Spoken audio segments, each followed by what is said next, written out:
Hello and welcome to the finale, the final game of Community Service, an Onyx Path premiere game of the brand new Trinity Continuum Aberrant 2.0 rules system. I'm Kyle. That guy you heard in the background is none other than Sarah's brother. Hi, Sarah's brother. And I am the host, producer, and story guide for this game. Sarah's brother is nothing to this game. Hopefully, we don't hear him too much again because he's not that handsome. It wasn't him. He's gone. And Community Service has been your weekly 2-hour event that started back in October. We've now played, this is our 11th and final game. And tonight is the likely a little bit extra long Big Bang conclusion. So, you can find me on Twitter at TavernTalesDM. Hopefully you check out my tweets. I try to keep things pithy and light over there. You can find out what else I do, like some of the podcasts I do. I do put out about 10 of them a month, and I would love to have more people check those out.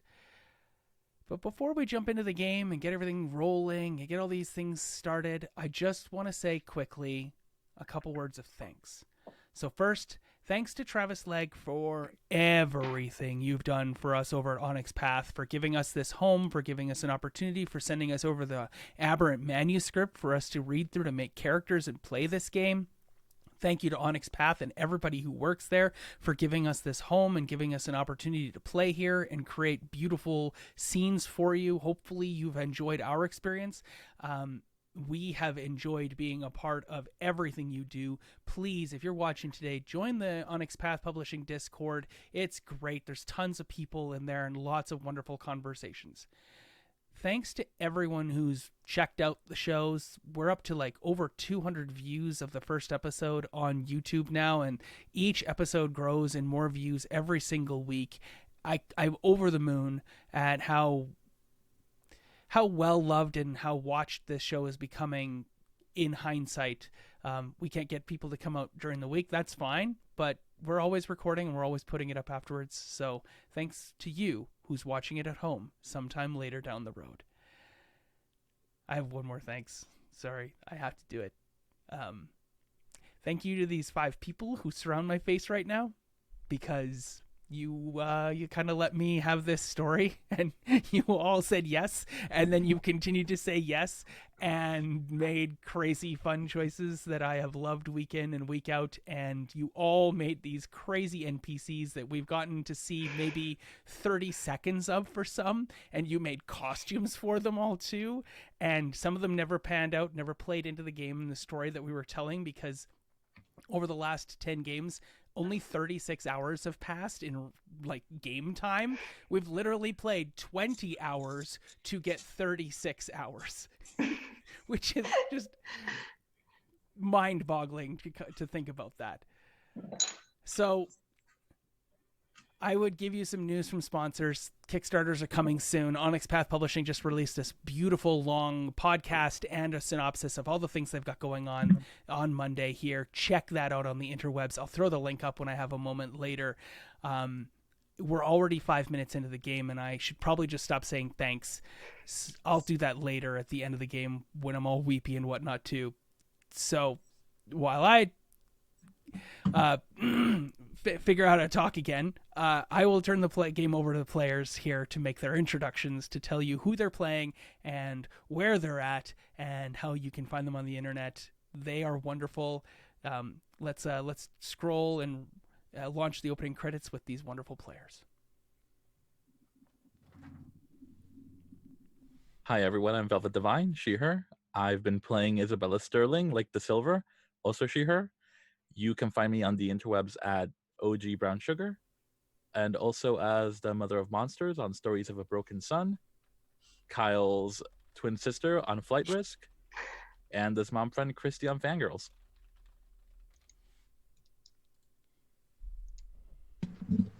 Hi, I'm Carl Jordan. You can find me on Twitter as RPG Carl. I've really, really enjoyed doing this every Tuesday night. This has been so much fun. You guys are amazing. I am also, for a few more weeks, going to be on We Are Nerdsmith on Wednesday nights, playing Obscurum, a City of Mist black and white noir crime fighting game. We're wrapping that up soon too. I think we have 2 games left.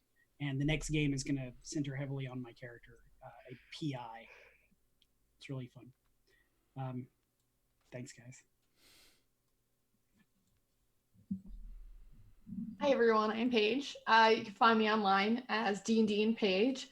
I play Jess, a a college athlete who just made the mistake drinking the wine cooler just the one time, and got a silver hand out of it. So, and yeah, you can find me. This is the last game of this, but you can find me on Mondays on Scraticus for I think 3 or 4 more games. I don't know math nor calendars. What words? But yes, I'm here and I'm very excited. Hi, I'm Nat. I am on Ashes for Foxes on Twitter, if you look at my details above. I am the host of the Meta Machina podcast, METAMASHINA, also linked on my Twitter bio. I am playing Ash, who got into this mess, not by drinking a wine cooler, but being a little bit more drunk and possibly punching a cop. So yeah, 200 hours of community service. I deserved it. We're going. Thank you. Hi guys, I'm Sarah. You can find me on Twitter and Instagram at RNL, right up here above my head. Right there. This is my currently only stream game, so I'm kind of sad to see it go today. I've had so much fun getting to know everybody and getting to know these characters in this amazing world. I play Samantha, who is an archaeology anthropology graduate student who is now known as Mesmer because of her super brain powers.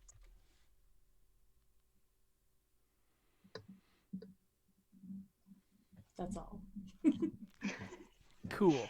I'm going to jump back in for a second because I completely forgot to talk about my character. Hi, I'm playing Leo. Leo was the senior citizen of the group when all of this started, and because of the weird nature of whatever superpowers it is that they've all been struck with, he seems to be de-aging.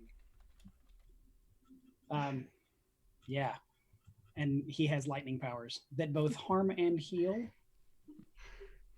Thanks, Kyle. Yes, you're very welcome. Lightning powers that harm and heal. How young does Leo look at this point? I'm going to say at this point he looks early 30s, and he is continuing to get younger. Okay, so in the finale here, he's in his early 30s. Okay. So basically, it's been like a year every hour. Yeah. Okay, good to know. You can tell me how that resolves itself. Let's turn the lights back on, shall we? Because that's where we left last game, right? The lights went out. Everything went dark. You couldn't see anything at all. It was like magical darkness sort of thing.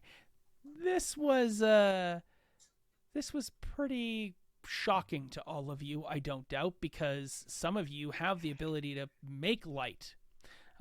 Not just like light of a situation like Isabella Sterling, but literally generate light from electricity and lucent related abilities.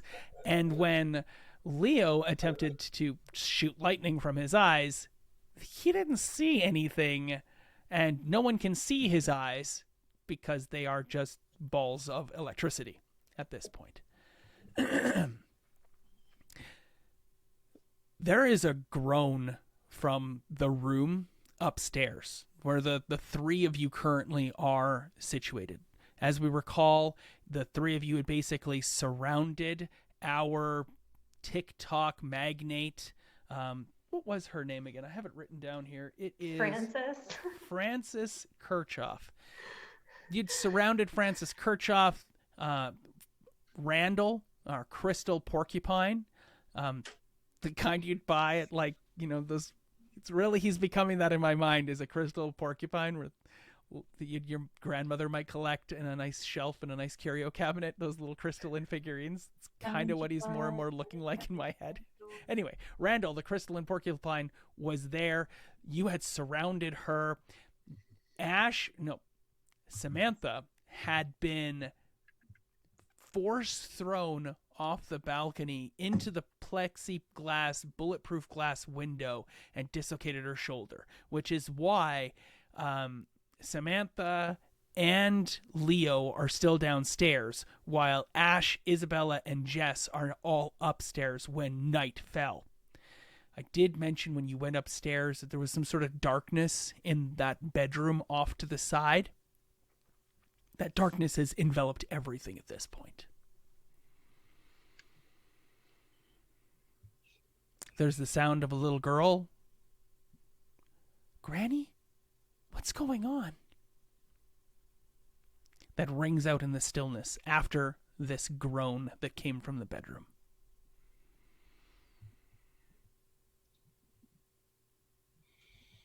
How thick is this darkness in terms of how far I can see in front of my face if I have the glow?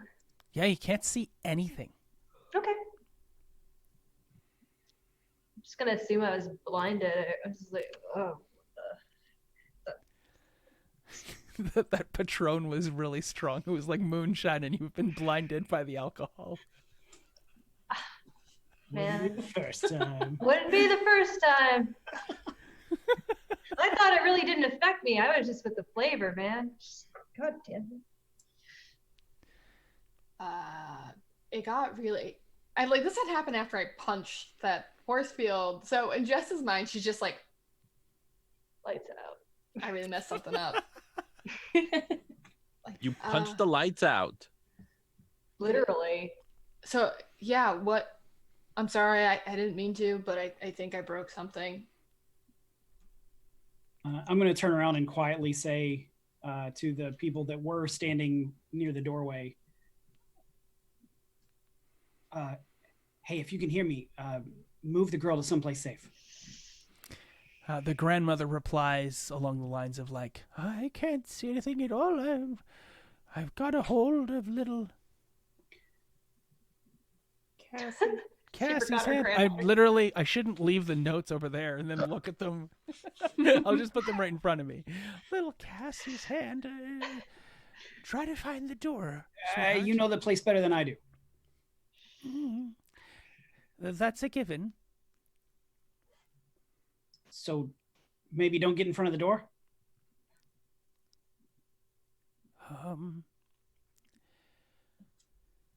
Oh, I don't know where I am at all, she says. The darkness pulses? Some weird, like, you can almost see gray light. You can almost see things as it, like, solidifies, and there's a groan from the bedroom again. Sounds like somebody's having a moment in there. Jeez. Okay. Hey, are you okay? Hello? Yeah, there's no response from the bedroom. I'm gonna fumble around to find Jess. Jess, are you over here? Are you? I'm like trying to find any type of grounding. Like, yeah, Ash, we're gonna run into each other. Is that you? I can't see anything. I can't see at all. I think is it, but you can see something, right? Because I don't think like it's a mind thing, because I just saw like some like flashes. I think it's just like I don't know what, I honestly, I'm just rolling with it. Okay. But there's somebody groaning over there. Okay. I want to make sure, I'm gonna boop your nose. Do you have to roll for that, or is it going to go in my eye? It probably is like this until I finally find your nose. And cool. Then the two of you use the sound of your voices to try to find each other. What are you up to? Echolocation. I'm a Samantha? bat now. Yeah. I'm a bat. Roll to boop the snoot. What is Samantha up to, Sarah? So Samantha's gonna try to climb back up the stairs. Cool. Yeah, okay. I mean, that doesn't seem like it's too hard a deal to get back up the stairs, find your way to the glass staircase, and inch your way back up there. What are you up to, Isabella Sterling? The groan, is it from the room we're in or the other room? It's in the other room. I'll try to make my way over there. Okay, I mean, it's pitch dark. There is another wash of, I want to say light, but it comes through in like dark grays. There's no color. The blackness just kind of peels back a little bit. It's kind of what it feels like. Yeah, you're pulling the laminate off a high school yearbook sort of thing. To get that cool tie-dye effect that we used to get when you'd peel the laminate off your high school agenda or whatnot. For those of you who are old enough to have had a high school agenda. Because they don't do those anymore in my daughter's junior high. So, feel like I'm getting blank expressions. Did nobody get those? No, but I totally did. I loved it. Oh, okay. I'm older than you. I did maybe. Agenda. Yeah. I'm older than regional all thing. of you, so I hope that that's a thing that still I happened. think ours was called a planner. Oh, okay, cool. Planner. Your high school planner that you used the first week and then promptly chucked out. Oh yeah. Yeah. Not that I peeled off the laminate. I just spilled water one time and it got everywhere. Oh, yeah. Peeling the laminate's great because you can make cool designs. But that's not the game. The game right now is the world has that peeled off laminate sort of feel to it. For those who understood that expression, gosh, that's going to not come back very well in repeat.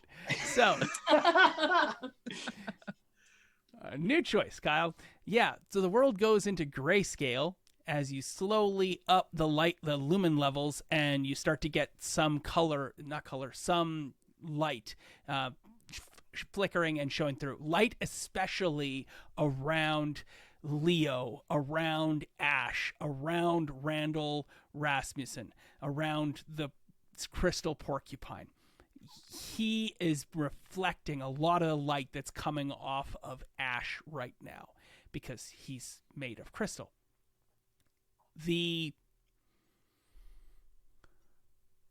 From what you can see, Jess and Ash are almost nose to nose, and Jess is reaching past Ash's face, trying to get Ash's face and just missing. But the two of you are close, super, super close at the moment. And Frances looks to be...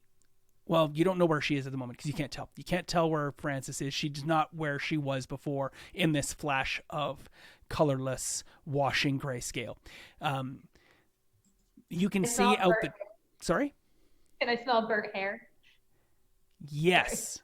There's burnt hair smell for sure. That is definitely starting to percolate to your nostrils. Velvet, that grayscale does not come out of the room. It stays pitch black in the room. Leo, you can see actual color and light in the hallway. And no one who is standing there in the hallway, they still have their cameras up and they look confused, but they don't look scared or worried or whatnot. There's more color bleeding into the room for Granny and into Cassie, so you can start to see some of the colors and the tones and the palettes for them. So there you are. And Samantha, you can see yourself as you're making your way up the stairs.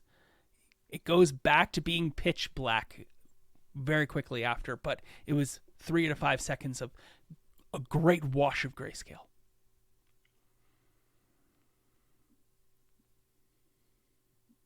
Huh.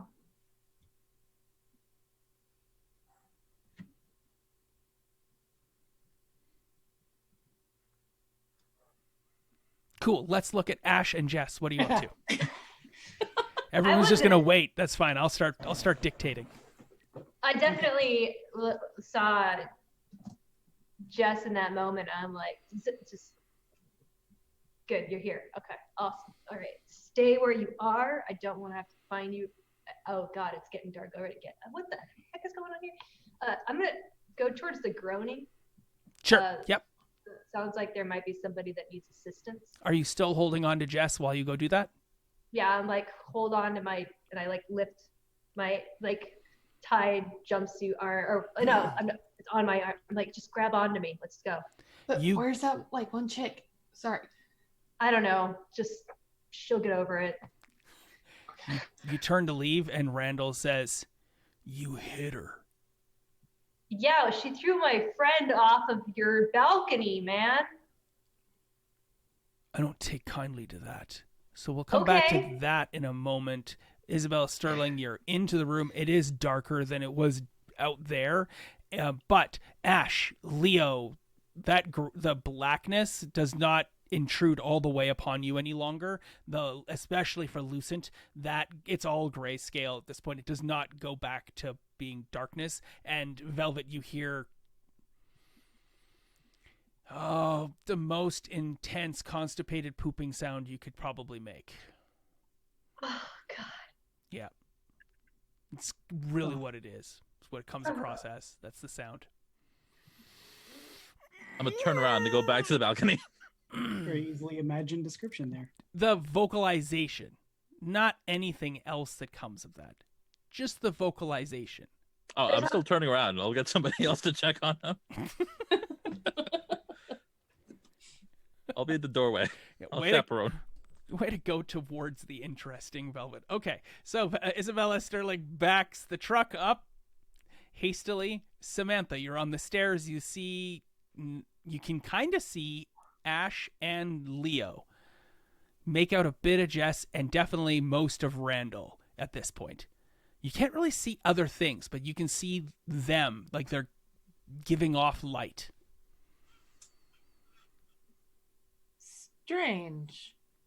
I think I can only see people with powers. Who are you talking to? Kind of myself. Everybody hears that. Oh. Yep. Even on subsequent floors around you. Oh. You don't know this, of course, because you don't. It's one-way telepathy kind of thing. It's not two-way telepathy. But yeah, everybody's kind of freaking out on lower floors, just so everyone at home gets that picture in their head. Like, dude is sitting there watching TV and he suddenly hears me say, I think I can only see people with powers. Yes. He's like, what? What the hell? Nancy, you say something? Anyway. I will let Leo know that I found the mysterious source of the groaning. Okay. How do you let him know? Because he's downstairs. I'll shout. In fact, the entire time I've been making my way over, I've been like humming dumb spy movies like dun dun dun dun dun, just so nobody bumps into me. Okay, perfect.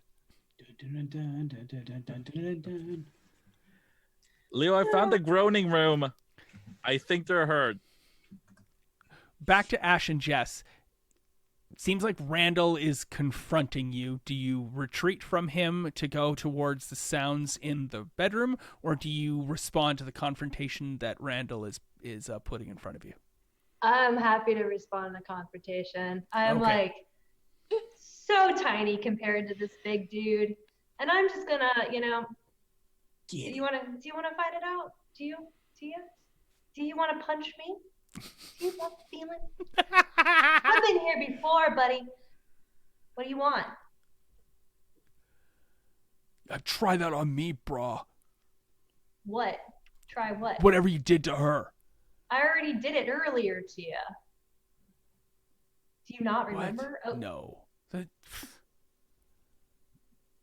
Are you gonna like arm wrestle? What do you want, man? Like, seriously.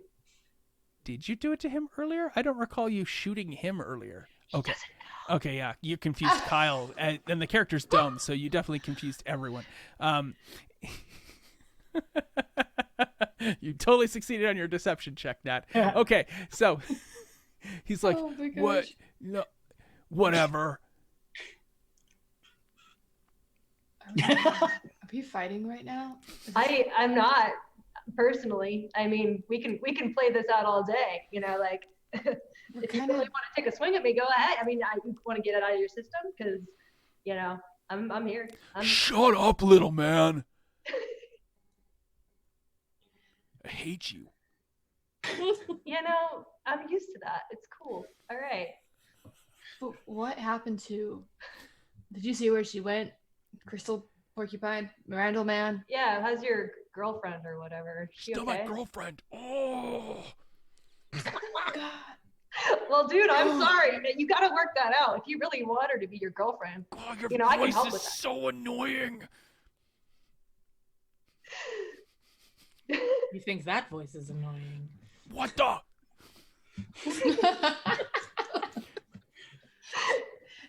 Jess is literally just like, are we serious right now? I'm not. I don't know about you. Well, Ash, I know you're never serious. But this man, Crystal person. I have a name. It's Randall. Randall, I understand that steroids do make you angry a lot, but like you just have to take a chill pill. Smoke some weed, take a drink. There's plenty of booze downstairs. Just talk it out. Come on. They do other things too. You shouldn't really do steroids, by the way, Randall. Yeah, she would know. I don't do steroids. What is wrong with you people? Oh, I hate you so A much. lot of things. If I could So see much. you, I would punch you. Oh, okay. Why don't you just go down to your daughter and we'll deal with whoever your non-girlfriend is and the person who I think is shitting their pants in the room over. Cassie? Cassie's here? Yeah, she's here, dude. I mean, yeah, sure. Children, something. Downstairs. I heard it. Like, So downstairs, I'm Yeah. trying to usher the grandmother and the little girl to like behind a couch or something out of the way. Well, you can't. You can see yourself, but you can't see much else. You can see out into the hallway now, but the light doesn't come in to the room. Everything else Okay. is black. Well, if I move, can I see their silhouettes in the door and get an idea of where they are? Yes, you can do that. Why not? That sounds crazy weird. While you're doing that and trying to find their silhouettes, you can hear all of the arguing betwixt Ash and Randall upstairs. And If Cassie, I turn and look, can Cassie I see any says, of them? no, they're upstairs. It's hard to, you don't have an angle Okay. on that. Cassie says to Granny, she says, Granny, is that Daddy? Is Daddy here? Ah, now you found them. You found their silhouettes in the door. It's perfect. It's, Granny and granddaughter holding hands. Okay, stepping like towards them and saying, "Hi, yes. Cassie, yes, that's your daddy. Do you still have the pirate ship I gave you?" Granny says, what the hell's wrong with your eyes? I can see them. Oh, good. I'm gonna lead you towards the couch. I'm not going where I- with you. You're a creepy, think it is. freaky super person, aren't you? Well, I'm one of the nicest ones in the room. So if you could please just move over here, I want to keep you guys safe. Do you want to keep her safe? I don't trust you. That's fine. Just keep a hold of her. We're going to someplace safe, right over here. I'm just gonna take her back outside to the hallway here.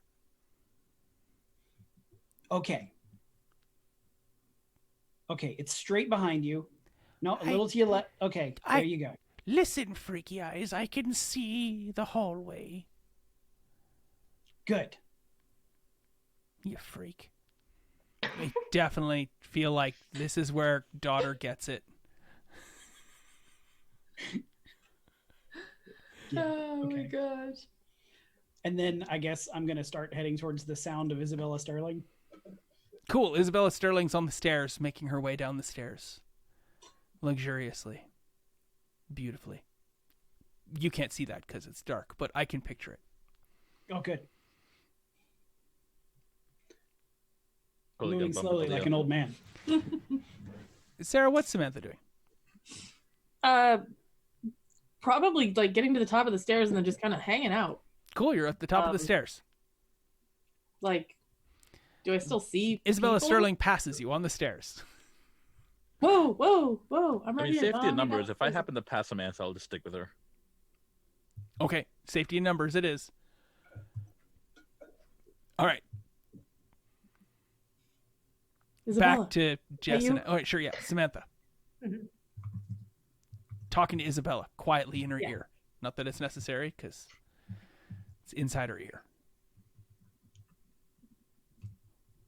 What's going on up there? Are you okay? I'm always fine. I think Randall is about to start another round of beef because he hasn't had enough, and somebody's having some major issues in the one room.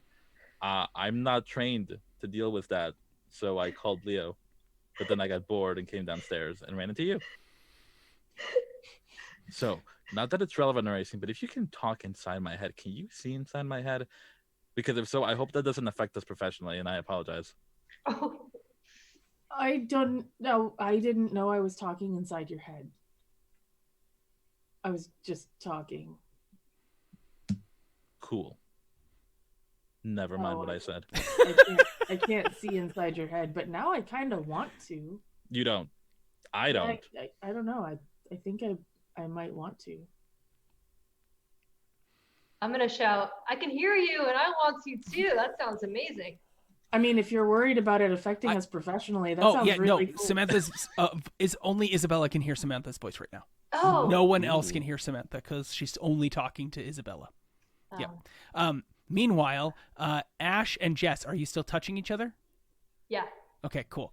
Are you backing up from Randall Rasmussen, or are you? Where are you guys going? What are you? I mean, I kind of took a step back, but I'm standing my ground here. Got Jess behind me. I've got the metal arm, kind of like I can feel that cold. What is that called? Was it warm or cold? Kind of chilly. We'll find out later. Just Cool. On that note, Anyway. Randall starts like aggressively towards you. He takes 2 steps towards you. Okay. I just grab on. I'm gonna cloak. Yeah, no one can see you guys anyway. I know, but I'm gonna go. Like I'm the one emitting a little bit of light here. Okay? Sure. Yeah. What's invisibility squared? He takes 2 steps towards you, and as you start to react with your cloak, how is Jess reacting to that? You can kind of see him dimly because the light reflected off of Ash is reflecting through his crystals. I like definitely because I feel like I am taller than Ash. Oh, I don't know why. I just feel like I'm bigger than Ash. I'm You a are tall taller. track person. So I just kind of put my hand over their shoulder and I'm like, okay, let's just the metal one. Like hold up. Just chill out. Ash, can we do the chill thing? Can we you're kind of like you're kind of like a walking joint. Just like You want me to calm him? Is that what you're saying? You're just implying my disembodied voice. Cool. I don't know Okay, how wait. you do it. I'm Yeah, looking we'll go just back. like I wanted. He is moving with purpose. He didn't just take 2 steps and stop.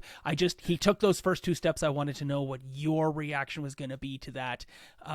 It's not like Ash was like blast him and Jess was like punch him. Your reaction is definitely a lot more defensive. He then, as he's moving forward with those 2 aggressive steps, and he's a big guy, he's 6'4", but it's all of these crystals that make him so non-geometrical, right? He looks inhuman and he is intimidating in its own way as a result of that. Otherwise he would just be like he could possibly have been like a scrawny 6'4" guy, but now his shape is strange, kind of like the Thing in some ways because of these crystal growths that make him look like a porcupine. So he takes these 2 steps towards you and he says, "Get out of my way, Cassie, I'm coming, Daddy's here."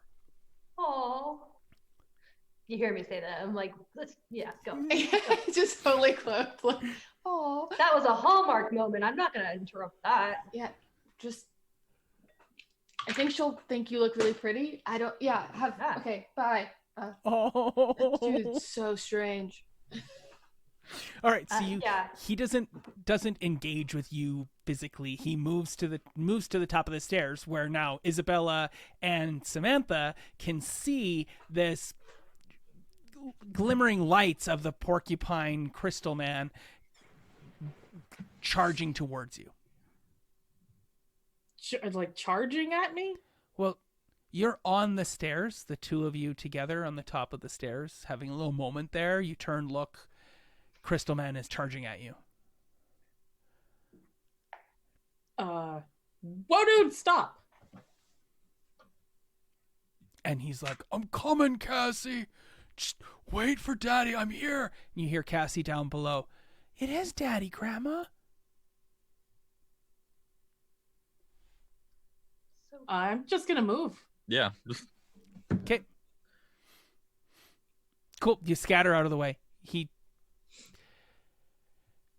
got enough physical attributes that he doesn't have to like fall down the stairs, even though he's blind and can't see anything and there's no railings and it's a glass staircase. I would love to make this a comedy and the Crystal Man falls down this glass staircase and then there's like nothing but glass shards and crystal everywhere. But it's not that. He makes his way down the stairs. As he gets to the bottom of the stairs, of course, Leo, you can see the crystal images because they faded out as he passed out of Ash's line of sight where the glowing bits of ash were being brought up in his crystals, but your eyes detect and reflect back a myriad of eyes at you. And it's at this point that the darkness recedes.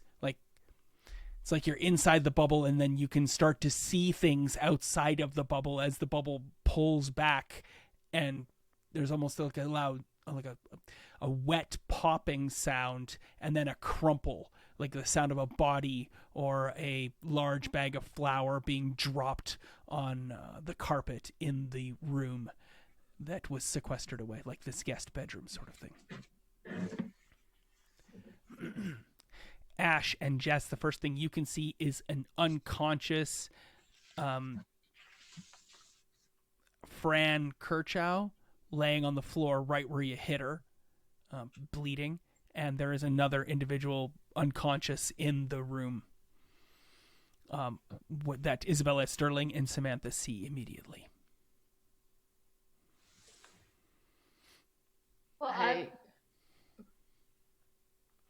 Let's start with Samantha and Isabella.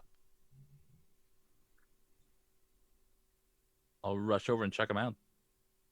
Cool. Carl, describe this person for me. Not what they're wearing, just kind of their physicality. It is another woman, younger. Cool, a younger woman. Yeah. Okay, awesome.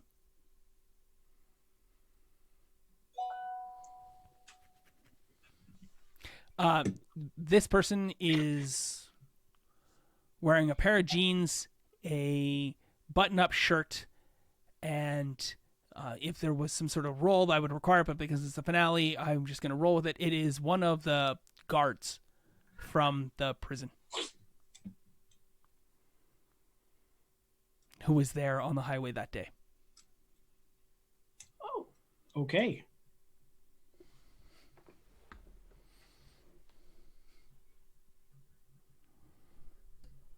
yeah, I'm just gonna rush over to her and be like, Leo?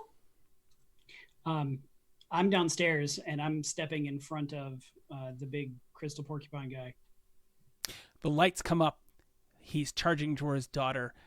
Cassie says, Daddy, Daddy. Then she gets to see him. She screams with every ounce of fear and shock and childlike loss of innocence as she sees what should be her daddy, the voice of her father, who's gone to jail, and doubtlessly Mom has been spewing tales of the monster her daddy is because he's a bad guy in jail, and now she sees him as a bad guy, the monstrous crystal porcupine moving towards her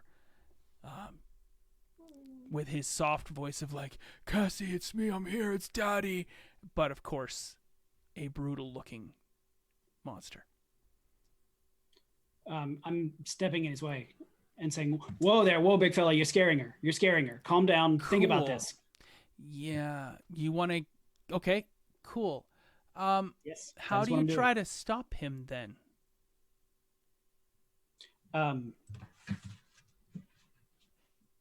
Does he appear to be just wanting to barrel right over me? Well, he was initially trying to get around you. You're like, he wasn't trying to And take I'm trying you to- out. okay. So, but you want to, put yourself betwixt him and the girl. So how do you do that? What are you doing to stop him or to? I'm really just looking to plant ensure- my feet and something like close combat stamina. Wow. Okay, there are some pretty big complications that come from this roll because he is a big guy. You will be rolling against a difficulty of 4 for just his might. He's got a 4 of might. And you could take some, you'd have a complication of, so the difficulty is 4. There's a complication there of taking damage because you could suffer a wound or an injury. I think that's the lighter one is just an injury, correct? There's bruised. Injured. Yeah. Bruised. Yes, you would be bruised. There's a potentiality of being bruised by this tete-a-tete. So there you go. Yep. That's what you've got. I don't think there are any other complications that could come of this. If you don't make the 4 successes, yeah. His mega might and your mega stamina likely cancel each other out with regards to scale. Okay, so don't worry about scale. Yep. Okay. 7 is a success, right? That's correct. I have 4 successes. Woohoo, that's just enough Nice. to be successful. But you don't have enough to buy off any of the complications. So you take a bruised rank. Describe for me this bruising that occurs to your character. Where are you bruised? How are you bruised? I am trying to interpose myself, hands up, Mhm. and it probably twists my wrist, trying to stop this porcupine-shaped person as he's trying to push past me. Oh yeah, because he's so much bigger than you and whatnot too. That makes good sense. Thank you for that. So Cool. as my feet slide on the carpet a little bit, I twist my wrist. Yeah. I like that. It'll increase the difficulty of all actions where you're using your hands. Just like that. There you go. Cool. Yes. And you stop him. He's like, get out of my way. I want to see my daughter. Think about this. You're very scary right now. Meanwhile, you hear Samantha's voice in your head saying, Leo, we need you upstairs. Because that's what she said before Sarah had to take a moment. So, Jess, Ash, Isabella, how are things going upstairs? I'm immediately gonna check on. Jess, check the guard. I'm gonna go and check whatever her face is. You mean the one who punched? Yeah, I'm just gonna make sure she's still like breathing and stuff because I feel a little bit bad about it. Can you make sure that security guard is okay? And you're just hearing. I'm still invisible. I haven't like taken it off or anything. So like, I feel like I'm talking to this person here, yeah, but you're probably right here. Yeah. Like, yeah. So I just let you talk to Unless- open space. Because Ash was touching Jess when she cloaked, does that mean that you passed on that wavelength to Jess and she can still see you? I don't think I've got that ability, but let's just give it a shot. Let's just see how it goes. I'm cool either way. I mean,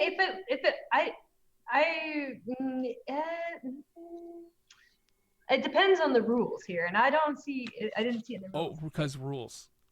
Cool. Yeah, okay. Because rules. Because rules. Wouldn't I have to spend like an extra quantum point or something? I don't No. know. I have Okay, no all concern right. with that. If you want that to happen and you're willing, then that's the case. I wouldn't, another DM might say, oh, you said yes to that? Okay, now whenever you cloak, I'm going to have I a just bad think guy you have to touching retcon. you. You have to retcon.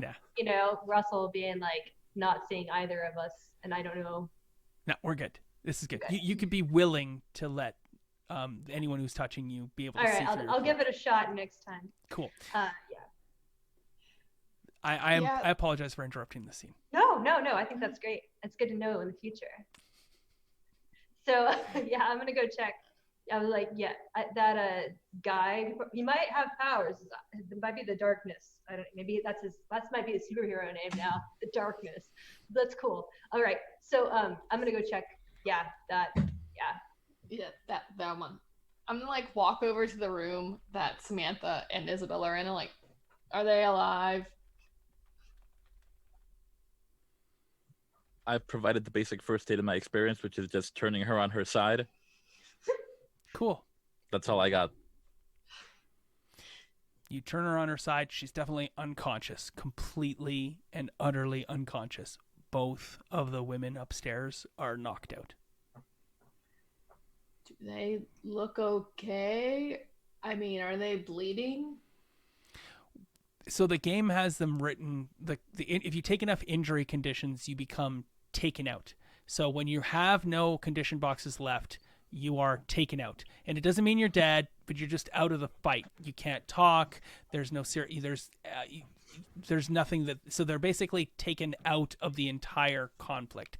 This person who basically maxed out and blew out their powers took enough condition effects over the course of trying to keep that maintained, especially with Ash's light power, Leo's blazing eyes and whatnot, and trying to max it out with the scale that they were trying to go for, has taken themselves out of the conflict.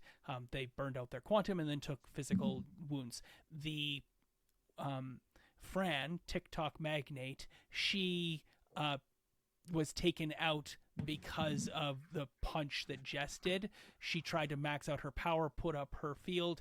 Jess got so many additional successes that it took out her. So she's unconscious and taken out for the remainder of the scene. She's not dead. She's not dying. She's not wounded. She's just taken out. Good relief. Thought we killed her. I'm like, I can't really do anything. I'm not a healer. I don't really know anything. Leo, and I'll walk down the stairs, being like, I can't do this. This is your thing. I'll take the porcupine. I got this. And I'll join Leo. I can make a medicine check to like maybe find out how bad off she actually is. If that would be useful. Is that what Samantha says? No, that's what Sarah's saying.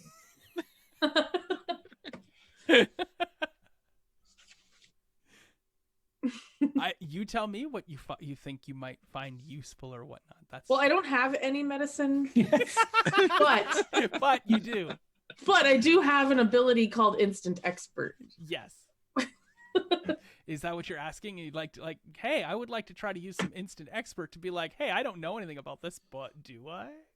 Right. By all means. Okay, so I would roll what, like intellect? I think. I don't have the Discord to your powers open at the moment. I could get to that quickly.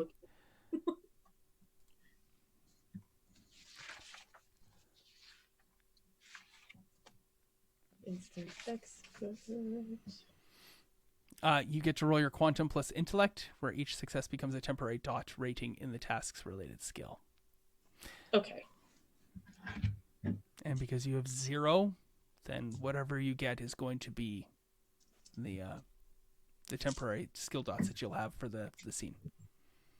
Okay. So I roll my intellect and my quantum as a dice pool. Yep. And I have mega intellect 3. That does not do anything for this. Okay.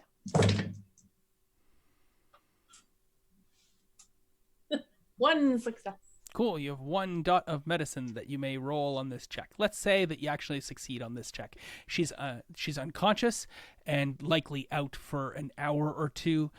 You have no idea how this will reflect upon her quantum abilities and whether she's burned out or if there's some sort of interior mental trauma, but she's breathing like a normal person would breathe. Her eyes are moving and responding to light as an eyes normally would. She is just unconscious. Okay, well then I'm just going to leave her there and go downstairs. Okay. And I'll tell the people that are upstairs, she's fine. She's just knocked out. Everyone Thanks for hears that. checking. Okay. In the building. Very appreciated that you checked, you know. As long as nobody's dying, I think we can call this a successful. I don't know, is this a mission? What do you? Ash is like, we're done, right? Yeah. Exactly. Totally. Cool. Leo, you're holding back this large crystal porcupine guy who's trying to get to his daughter. His daughter is hiding behind Granny. Granny doesn't look too, she looks nonplussed. Shakes her head. Does the little girl show any sign that she's going to slow down on the screaming? She still looked terrified. She screams the one time and hides behind Granny and then peeks out, Okay. looking bewildered, confused, and afraid. Randall is like, "No, baby, I know I look weird. It's me." Remember when he talks, you hear the sound of wind chimes and, wind chimes, sound of crystal clinking and tinking together like you would at Grandma's house. And then she's like, "Stop playing with the crystal figurines and the curio." That sort of thing. "I'm just making them kiss, Grandma." Anyway. Just got some insight for Kyle. Yeah. Okay. I think I'm going to try to keep him from scaring her, and he seems like he's making the right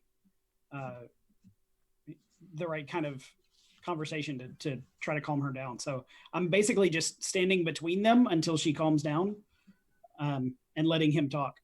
Okay, so you're not engaged in that at all. He's trying to get around you to get to her.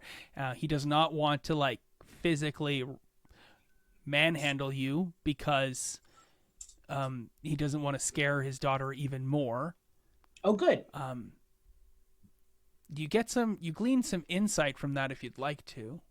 I would like to. I'd like to use Revealing Read if I can. Anybody who's watching then may also glean insight. Cool, you use Revealing Read. You don't think that this guy is like a physically, like, whatever he was in jail for, if it was some sort of violent crime, he doesn't seem like a violent person. He seems like he's very good at maintaining and controlling his rage. And the fact that Scott Blaze also seemed to indicate that he was not a good candidate to be brought forward for Project Utopia tells you some strange things about this. Like, maybe their information was wrong because he does not seem like a violent type. He may be dumb, but or evil. He doesn't seem like either of those things. Anyway. And that's from your interactions with him so far. Right. For the last, 5 minutes. Turning around and to the little girl and saying, "Sweetie, do you recognize your daddy?" Cool. What are you trying to do from this? My intention is to get her to peacefully interact with him. Cool. Is that a roll or a check on your part, or are you just is it just a role play? Let's do that. Cool. My intention was role play, but I can make a check. Is anybody doing anything about the unconscious people upstairs? Just making sure they're like rolled over so they don't choke on their own vomit, like elevated. So,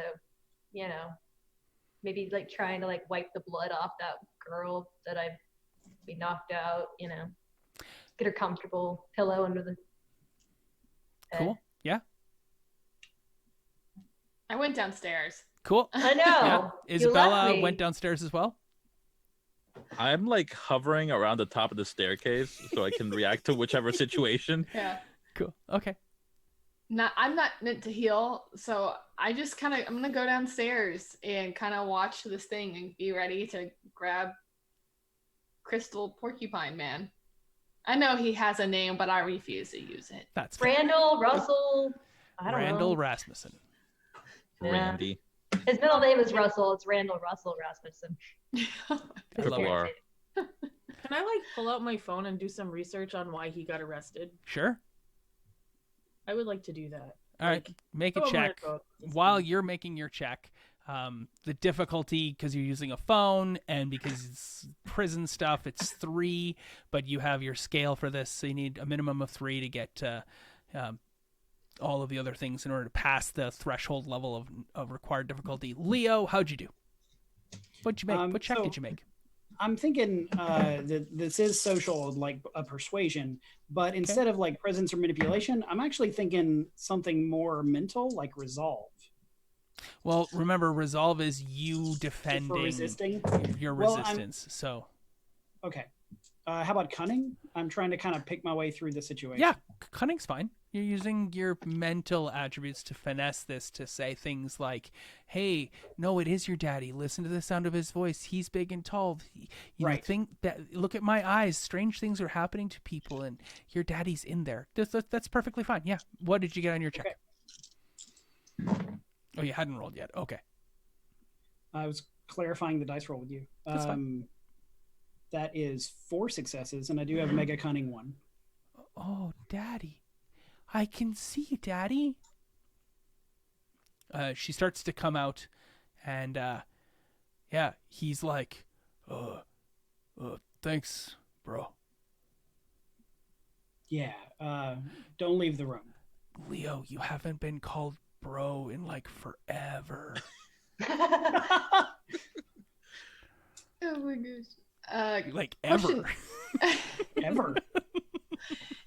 If the little girl hugs the dad, is it like a danger of losing an eye? Or is it... I don't know. Do I need to grab like do you wine feel like corks? it is? Do wine corks? I'd be like, oh wait, hold up. And I like know there's a bunch of like alcohol, so I'm sure there's wine. I'm just gonna grab a bunch of corks and like around eye level. I'll be like, this is weird. But And like super speed corks onto all of his little spikes. That's hilarious. mhm. Yeah. Childproof the parent. This is on my Yeah. Cool. Okay. Yeah. Totally. It does not seem like, it seems like he kind of knows what his limits are, much like you know your powers at this point as well. What his dangers are when she comes in close for a hug, and she's very trepidatious even touching him, sort of thing. He kind of just like pats her back. Maybe they can hug. Maybe. It's cork. Wrap them in cork. That'll be fine. Samantha, how'd you do in your check? 5 successes. So you got 5 successes. You needed 3, right? Yeah, and I have Mega Intelligence Scale 3. So Yeah, so that means you got 2. So Mega Intelligence scales 2 to 4. It scales it would scale 2 to 6, 2 to 8. Holy moly. 8 successes then total. Is beyond. So I don't know how you do these things with phones, but nonetheless, you hack the department of whatever the law group is, or the law firm. You find out the law firm that defended his case, found out all the pieces about his case, found out he was sentenced to 12 years in jail for wanton destruction, endangerment of life, for embezzlement of a significant amount of money, as well as the destruction of a bunch of property and intellectual property as well. That's what you would have gotten for like 3 successes.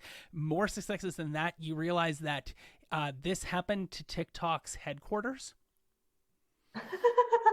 That there was a significant amount of embezzlement that happened, and the destruction of several key servers, and all of this was pinned on him.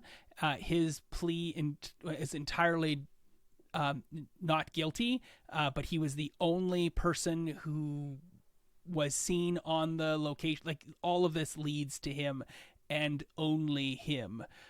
But yeah, that's what you can get.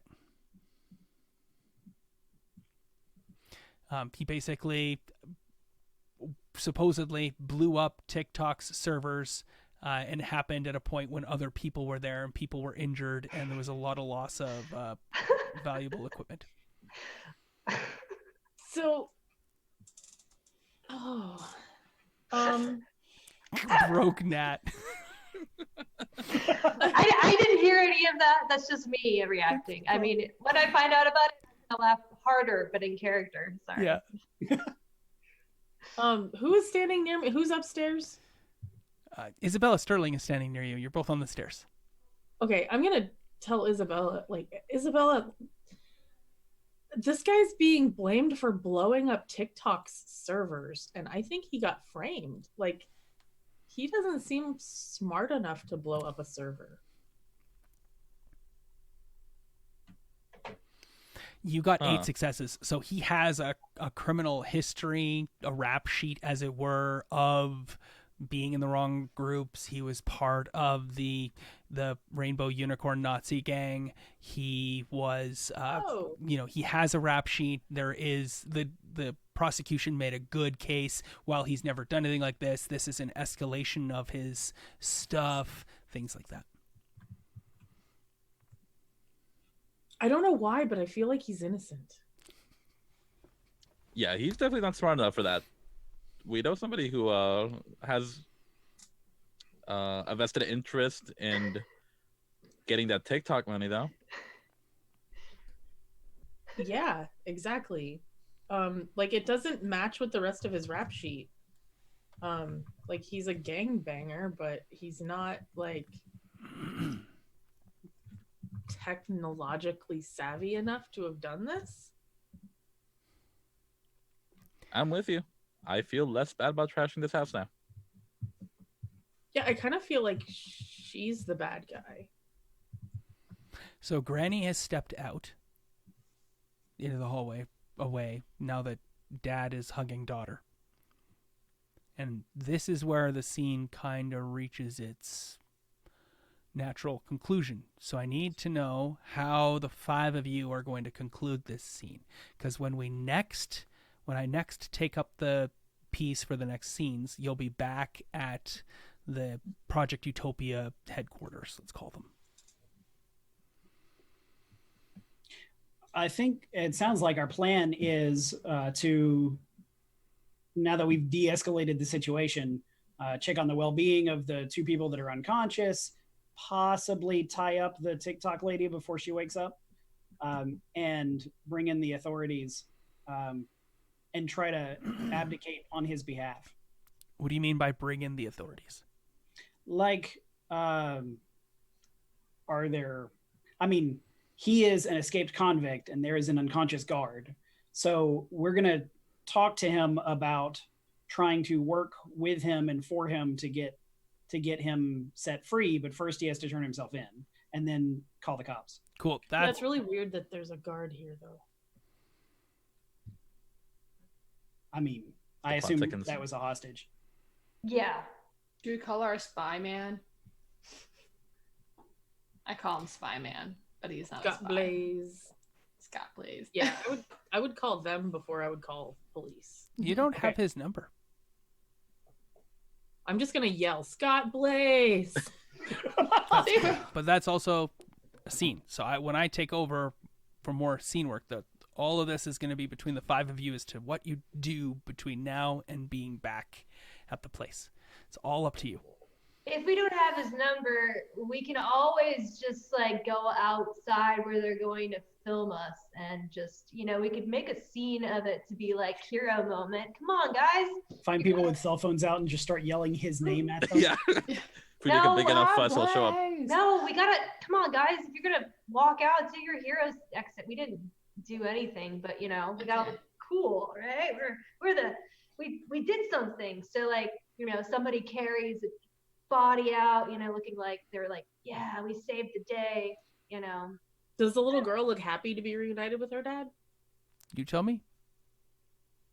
Like, so if she is, then we can be like, we reunited this father with his long lost daughter, and play that up if we're doing the the whole humanity public piece. thing. Kind of feel like we should be more private than that, though, with it. But was he a Nazi? He was a member of the Unicorn Nazi group. Party. Gang. Okay. But that everybody deserves second chances, okay? I'm sure he just was in a bind. Felons nowadays, you just have really bad situations you end up I just have a right. feeling deep in the pit of my stomach that he's innocent. And having a kid changes you. Yeah, I mean, if he's gonna reform himself, it's gonna be for his daughter, right? Right. It's Yeah. like real, like I said, it's like, yeah, it's like a made-for-TV movie waiting to happen. How are we not helping this kind of come to fruition? Right, Let's Randall? watch it later. Yeah. Yeah. I like to think we're just huddled in a corner having this conversation Just while talking, him and like, Cassie No, are right there. we're yelling across the house. This is even better. No, like, Right, Randall? Because like 3 of us are still upstairs. Yeah. yeah, pop up Why like, I'm yelling? Randall, are you a Nazi? Fucking ask Randall if if it's Nazi. I came here to punch Nazis. Is all I'm saying. I'm not saying I'm punching him immediately. I just want to know, are you a Nazi? Sorry, I'm not answering that question. The next scene I told you that I would take over at that point will be back at Scott Blaze. It's all Yeah. up to you to resolve however you want this scene. Okay, so I think Randall renounces I know you all his- want to continue to roleplay in this awesome Yeah. setting, but Yep. I want I to. think This is the finale. I Randall want to move on. renounces His Move Nazi on. past in honor of his daughter. Aw. Yeah, he's like, I'm going to give up all of the bad, and I'm just going to like, I'm going gonna to do what's right. yeah, I'm for gonna do what's Cassie, right. okay? Sorry, gotta be right back. I'm just gonna, All right. when we leave, after we get it all set up, like, do this and be like, find out you're a Nazi. I'm going to grind you into diamond dust. Into dust. Seen her do it. Not the first. Won't be the last. Not even a second. Like junior high school grinding. Oh no. Oh, God. Yeah. I mean, What? Friction makes It's diamonds. a joke from from Friday. It is. mhm. I'm like, great. technically, you can still grind them in the dust that way, as long as you do it forcefully enough. I like the throwback. Thanks. Yeah. Yeah. So is that good, guys? Are we happy with that resolution? Mm. That works. Cool. Oh, yeah. You're all back at Scott Blazes. Who is where? I can ask some questions. What happened to Guard? Where is Guard? I think we carried him out. I Her? would. Her. Oh, her, yeah. I attempted first aid. Hmm. And then, yeah, turned Guard over to the authorities as well. Which authorities? I don't know, whichever ones came to help us. No Scott authorities came to help Blaze. you. No authorities came to help us at all. Are we To Wait, Scott how Blaze. did- We turned her over Turned to her Scott over to Scott Blaze. Blaze. Yeah. Cool. All right, you brought Just her in back. case she has powers too. Excellent. Yeah, don't give cool. the metahumans to the Muggle cops. Yeah. Francis Kirchhoff. What happened to her? These are the Oh. people that hired us, so we're giving all of them to them. Oh, okay. Yeah. That's cool. And Randall Rasmussen. Turning him over as well. Oh, I don't Okay. know. I think I was gonna let him go with his daughter. I'm gonna argue that he still has to turn himself in for breaking out, and we can help him from there legally. I say Okay, give sure. them- Yeah. They will deal with that part, though, right? I mean, that's all. Scott Blaze and them have better connections to the Popo than we do. Popo. Yes. But The 5 up or 6 up? Is it 5 up or 6 up? I don't know. the 5-0? The 5-0? I don't No, that's the Six up. comps. The six up. Is that, You mean it's up 7 up? 7 up? No, there used to be a slang term for cops. It was like 5-0? Yeah, it's 5-0. It's 5 up. Oh, Okay. Does little Cassie come with you? well, I mean, Oh. none of her parents are still there, so grandma is. I Grandma, guess she stays, grandma. yeah, she stays with her grandma. She's. Well, you lost sight of Grandma. Grandma took off. Yeah. Okay, as then soon yeah, as the she comes hugging with happened. too. So she comes with you. Okay, great. All right. Well, you are back at Project Utopia in the main area there, the boardroom or whatever. Scott Blaze is there. And I don't have my sunglasses. I'm feeling very terrible. They're still sitting in my car. So Scott Blaze, in his totally real accent, says, it is surprising how well you've done. This is very good work. Really? You don't I'm think? glad you think so. I'm glad you think. I think so. I think I got to punch somebody. It's fun. You have brought in not one new aberration, but 3, several of which are dangerous figures. That's what you asked us to do, right? Bring in dangerous people. Yes. That counts for extra hours, right? No.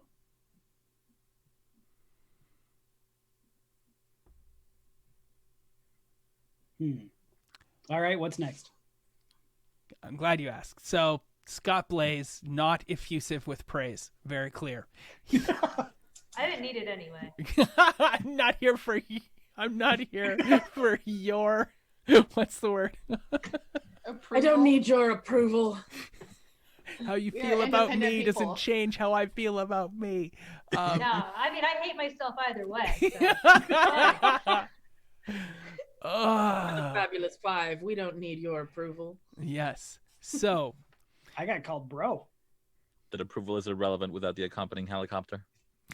Yeah, bro. Gonna buy a helicopter and it's gonna say approval across it. Scott Blaze turns the table over as the mayor enters. Good old Patty O'Greer. That was her name, right? Patty O'Greer? Patty Greer? Sounds That's great. right. Yeah.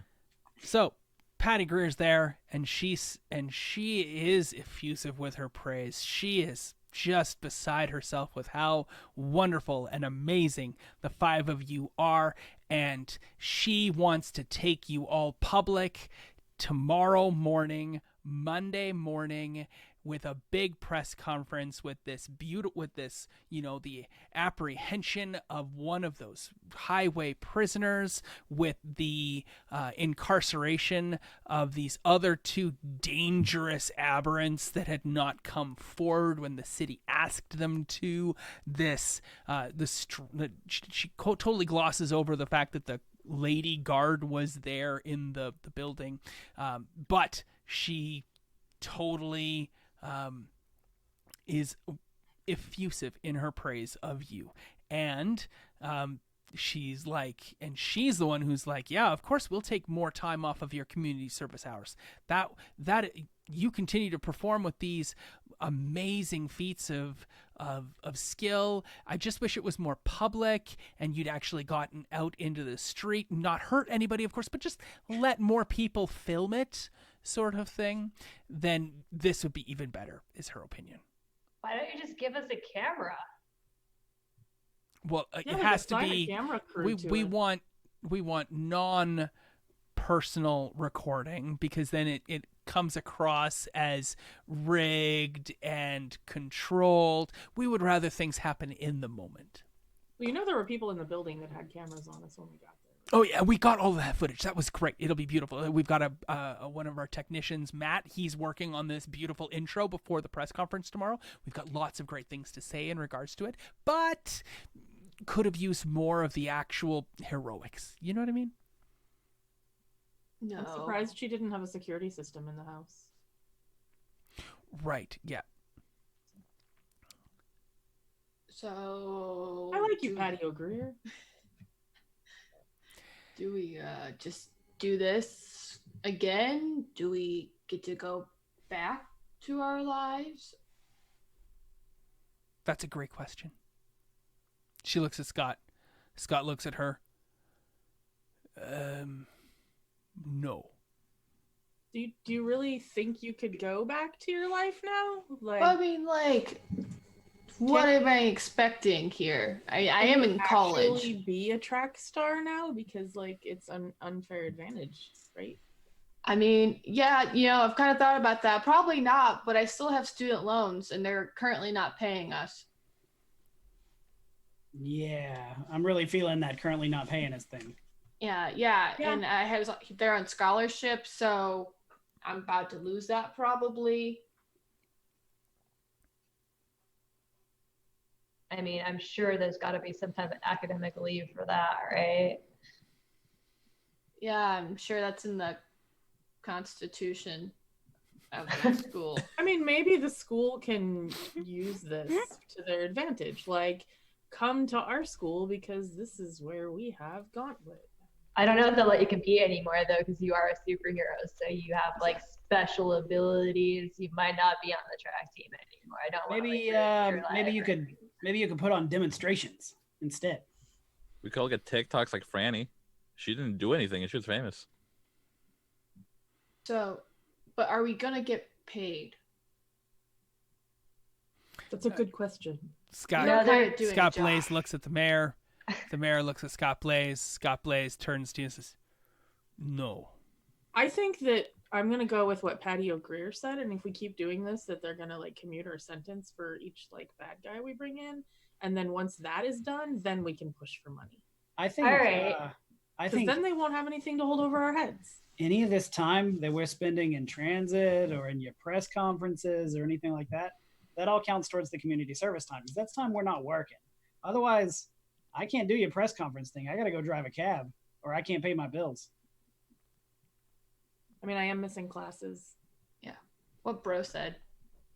Not bro said. The one who talks in our heads. Not demon. I'm not Satan. Oh, Patty O'Greer says, "That's too bad. So no press conference?" I'm just saying, if you want us to do that, it's got to at least count towards the hours of community service. It makes sense. Yeah, you've never really been clear how many hours are remaining considering the success of this job. It would be nice to know before we agree to anything else, transactionally, how many hours do we have left? Yeah, I mean, we all arrived at the rec center and punched a card like 36 hours ago. Yeah. Patty O'Greer looks at Scott Blaze. Scott Blaze looks back at Patty O'Greer. Scott Blaze looks back at you and says, "No."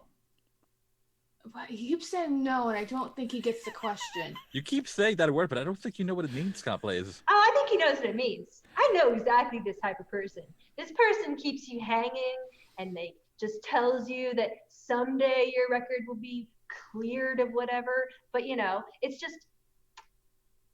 Russian propaganda? Yeah, I'm just not going to talk anymore. I'm just going to... I mean, I'm going to tell you guys, I don't know that I can go back to my normal life now. Like, I didn't have a normal life. So... things are different now. I mean, it's not going to be the same, but, like, we can't just be, you know, unpaid interns to the government. Well, they're not even government, actually. Or whatever. Well, looks at the mayor. Yeah, and then looks at the fake Russian. Yeah. Do we really know who we're even working for right now? Really? The mayor says, "I would like to know if you're going to be at the press conference or not tomorrow. I do have a lot of assets to put in play in order to put you onto stage if you are going to be there. So if you could just let me know if you'll be there tomorrow at 10 a.m. or not." I'll be there. Thank you. Where else do I have to go? Let's go. Oh, It counts for 3 hours. no. 2 hours. No. Then the 1 hour. The 1 hour from today's apprehension of the porcupine? Is that right? His name is No. Randall. You could be Yes. nicer. That's literally what Scott Blaze says. He says no when she says the porcupine, and then he looks at you, Jess, and he smiles and says yes. And then the smile was all of this. Can I use compelling presence on the mayor and Scott Blaze? I think compelling presence is just one individual, not a whole bunch. So what would you like? Oh, it's just one. I believe. Oh, good point. I'll do the mayor. Okay. Well, let me roll that real quick. You want to Oh, command sweet. her to do something. What are you I commanding do. her to do? Completely ignoring Scott Blaze because fuck him. Cool. Is that So- exactly what you're going to say? No, Oh, no, darn, I'm because just setting the scene. that was going to make it not PG-13. No. Use keywords. Fuck 'em. No, Oh just my setting the gosh. scene. No, I'll get in close and just be like, Mayor, I think you can agree that right now, given the state of things, we are indispensable to maintaining order in the city. Mm. And, the way this is sounding is some pretty unethical labor practices. And I think that, the service we provide with the dazzling smiles that we provided with should definitely count towards at least these hours of transit and public appearances, counting towards our sentences. There's no requirement to do that.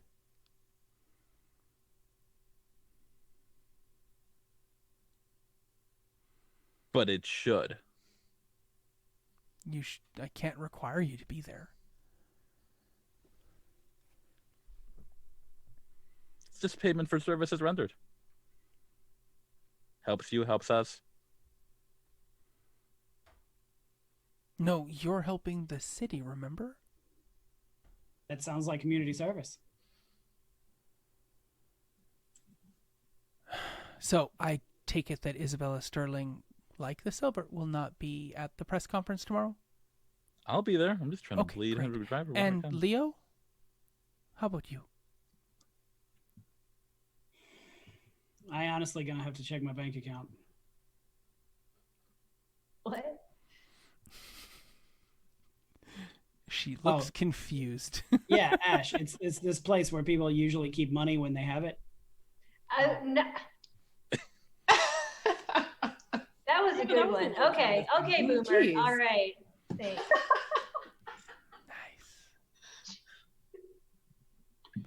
Nice. Yeah, I'll try to be there. And Jess. Yeah. Mm. Might I have don't- sandwiches. Yeah, but maybe I don't know. Set a chair. Maybe I'll be there. Maybe I talk to my agent. I just Maybe. really need to know because there is a luncheon afterwards, and I have heard things. Okay, it's all true, but fine. I'll be there. But we both know I think this is absolute bull something. Okay, before the something comes out, we cut because now you're at the press conference the next day. Okay. Excellent. Good cut. Yeah. Edit. So, how are you all dressed for the press conference? We're supposed to dress up. Aren't we we can't take our suits off, right? You can always take your suit off. You tell me. Yeah, what we learned after the first 12 hours is we can take off our suits, but the suits are U fiber, so they're Kind of, the yeah. only things that stand up to our power. Yep, they hold quantum in above and beyond what you currently have. They're connected to your powers as well. So when Ash cloaks, her outfit goes with her. With them.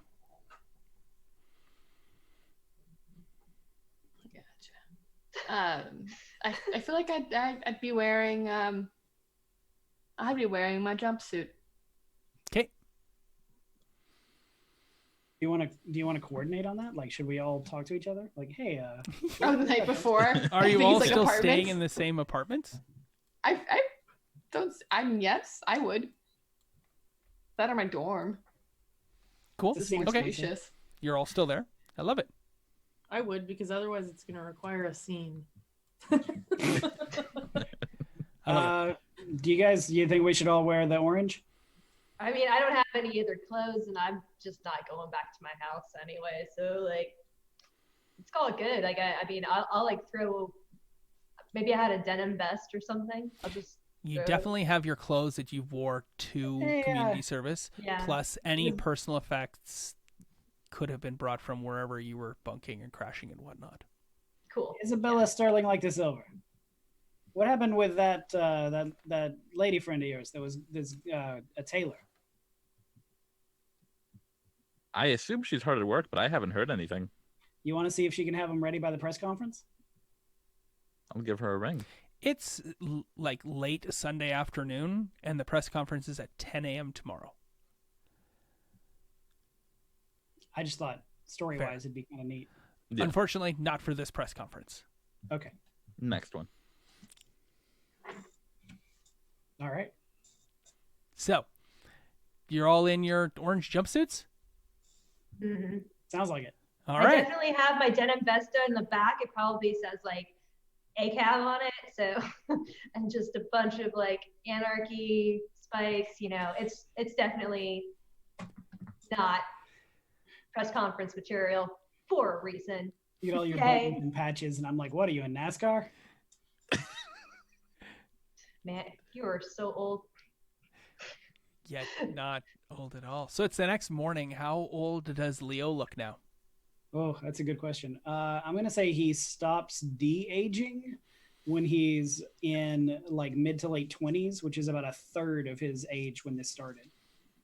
Cool. So he's in his mid-20s because it's been yet another like 11 hours or so. I don't know if he stops de-aging. Okay, that sounds cool. What I had pictured was that it would be something like the stamina edge that lengthens your lifespan. That his lifespan had been extended to like 3 times normal, so he de-aged to like a third of his age. To But balance I out. am open to We'll Kyle's see. We'll see what happens. I am enjoying the fact that we have that is not clearly articulated at the moment, and let's just say that it's been an additional 11 hours, and he has continued to de-age, but it is no longer a year per hour. That it has slowed down in that Benjamin Button-esque kind of way, where he reaches a point where, did he age all that much at this point? It's, not so. He still has the beard, so he must not have aged to pre-beard status. So, let me set the scene. Tons of people. It's downtown Los Angeles, 10 o'clock in the morning. People are everywhere. They're cheering. There are fans everywhere galore for the Community Service 5, the CS5, the Fab 5. There are signs. There are people clamoring for autographs. People have headshots of you that you did not know existed that they are signing. And these headshots have your like Pulse, Edge, Lucent, Gauntlet, Mesmer. They have the names like across the top. Servicing the city, saving you, sort of things like slogans and logos. And there's a band, some LA band that's pretty like the Red Hot Chili Peppers are performing in the opening of this because I think they're from Los Angeles. So. They're performing there. They're like, give it away, give it away, give it away now, because that's all that Chili Peppers do is give it away. So they're performing, and the mayor comes out to hoopla as there's like little like electrical fireworks or whatever that happen when she comes on stage, and she cheers and she's like, give it up again for the Chili Peppers. Hello, Los Angeles. And everybody's cheering and excited, and she's like, and then she gets really serious and she says, we have had a horrible weekend, but we are Los Angelans first and foremost, and we stick through thick and thin. We protect each other, and when planes fall out of the sky, when bridges collapse, when waves wash their way ashore, we stick together and we save each other, and we stand for Los Angeles. And I would like to present to you the 5 most famous people, the 5 Los Angelans who stepped up above and beyond their community service duties to save our city over the weekend. They work for you. They work for us. These people are true angels in the city of Los Angeles. You know them all. You know them well. I would like to bring them all on stage to the biggest uproaring fanfare we can have. They are Edge, Oh, yeah, cheers, whoa. Pulse. Oh, yeah, cheers, whoa. Gauntlet. I love you. Can I marry you? Marry me. But Gauntlet. Oh, yeah. You cheated, Gauntlet. You ran superpowers when you beat me in that race. You can hear that as, oh, yeah, whoa. Mesmer. Oh, yeah. I don't know what your powers are, but yay for you. Oh, yeah, whoa. Lucent. Yay. Yeah. Woo. Like one guy. Kind of dies down. It picks back up though. The 5 of you are on stage. Everyone's cheering. It's going nuts. It doubtlessly, I hope that you yourselves as players can kind of feel this impetus here. There's like 2,000 people. It's like the Super Bowl or the Stanley Cup or whatever the heck they win in basketball is brought back to the city, and it's being presented everywhere. And it's got like the basketball one has that little golden football on it, and then like a little holdy thingy. Maybe they put their names on it. I don't know. I live in Canada. We only care about the Stanley Cup. So, So it's a giant cup. Exactly, the big cup, and it's got rings below it to put everybody's name on it that won the cup. So that's what's happening. You're getting this impression. There was a parade or some point earlier on in the morning, and people are taking off the time from work.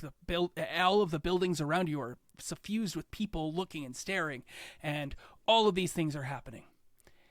And questions start getting asked, but we spent a ton of time on that opening scene in the apartment, and we only have like half an hour left, so questions are asked, and they're awkward, and some are lame, and some are interesting, and they all gain a good understanding of who you are as people. But I want to turn the game over to you, because post this, and I'll turn it over to each of you in order with whoever would like to go first. Post this press conference, your characters begin to work down your community service hours by apprehending and bringing in those individuals, those people who were prisoners and were bad guys, definitely not good people. They're using their powers in terrible ways. And over the next 2 weeks, 3 weeks, very short amount of time, you're sent out to go and collect them. Sometimes you're successful, sometimes you're not.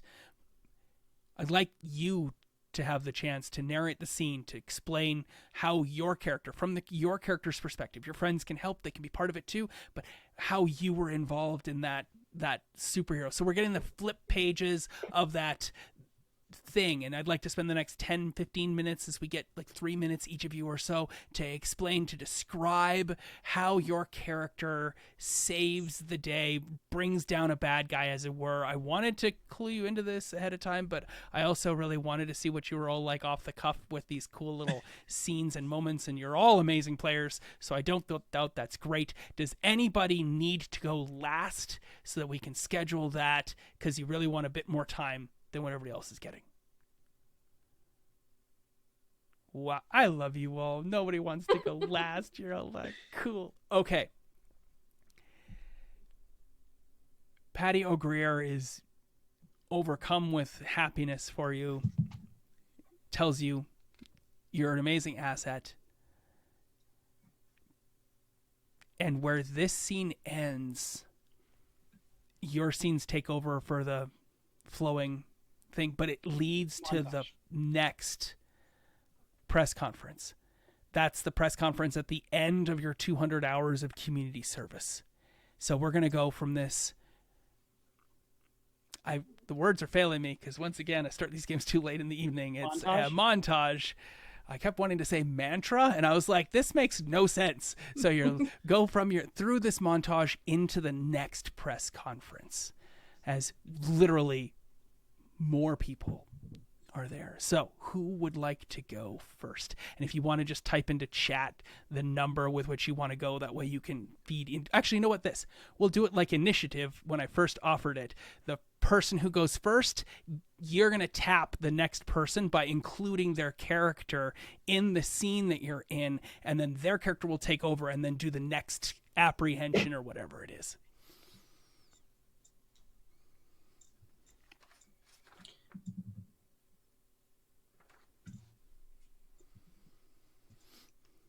Before we take over and we start, because I see that Leo wants to go first, I just want to point out You can see them in the crowd.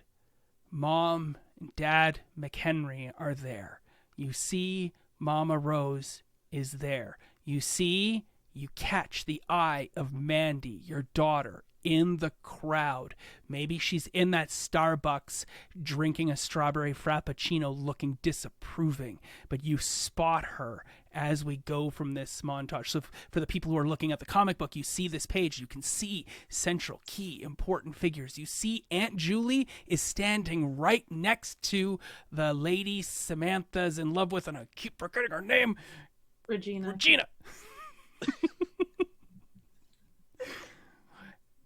They're standing right next to each other.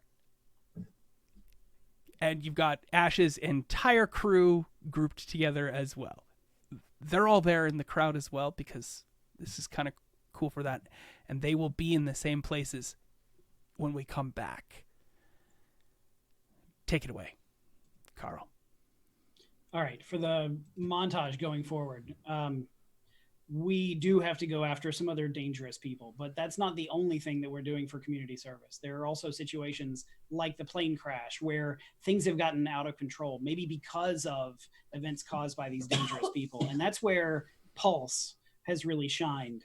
When they show up on the scene, he has rushed in to try to specifically help people and heal bystanders. And he's even been caught on camera like seemingly regrowing a leg where someone's leg was mostly severed at the thigh as they pulled them out of a car that had been crunched by one of these bad guys. And that's where most of the news focus on Pulse has been, is he does help with these lightning blasts that all of these 5 seem to have some sort of a ranged attack that they all over time start getting better and better at coordinating with each other on. But his real moment to shine is in helping the bystanders that happen to be there when shit goes down.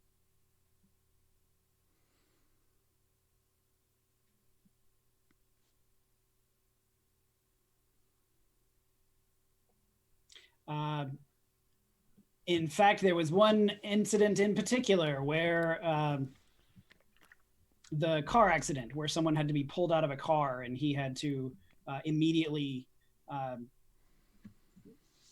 what's the word? The boost. He had to use the maxing out,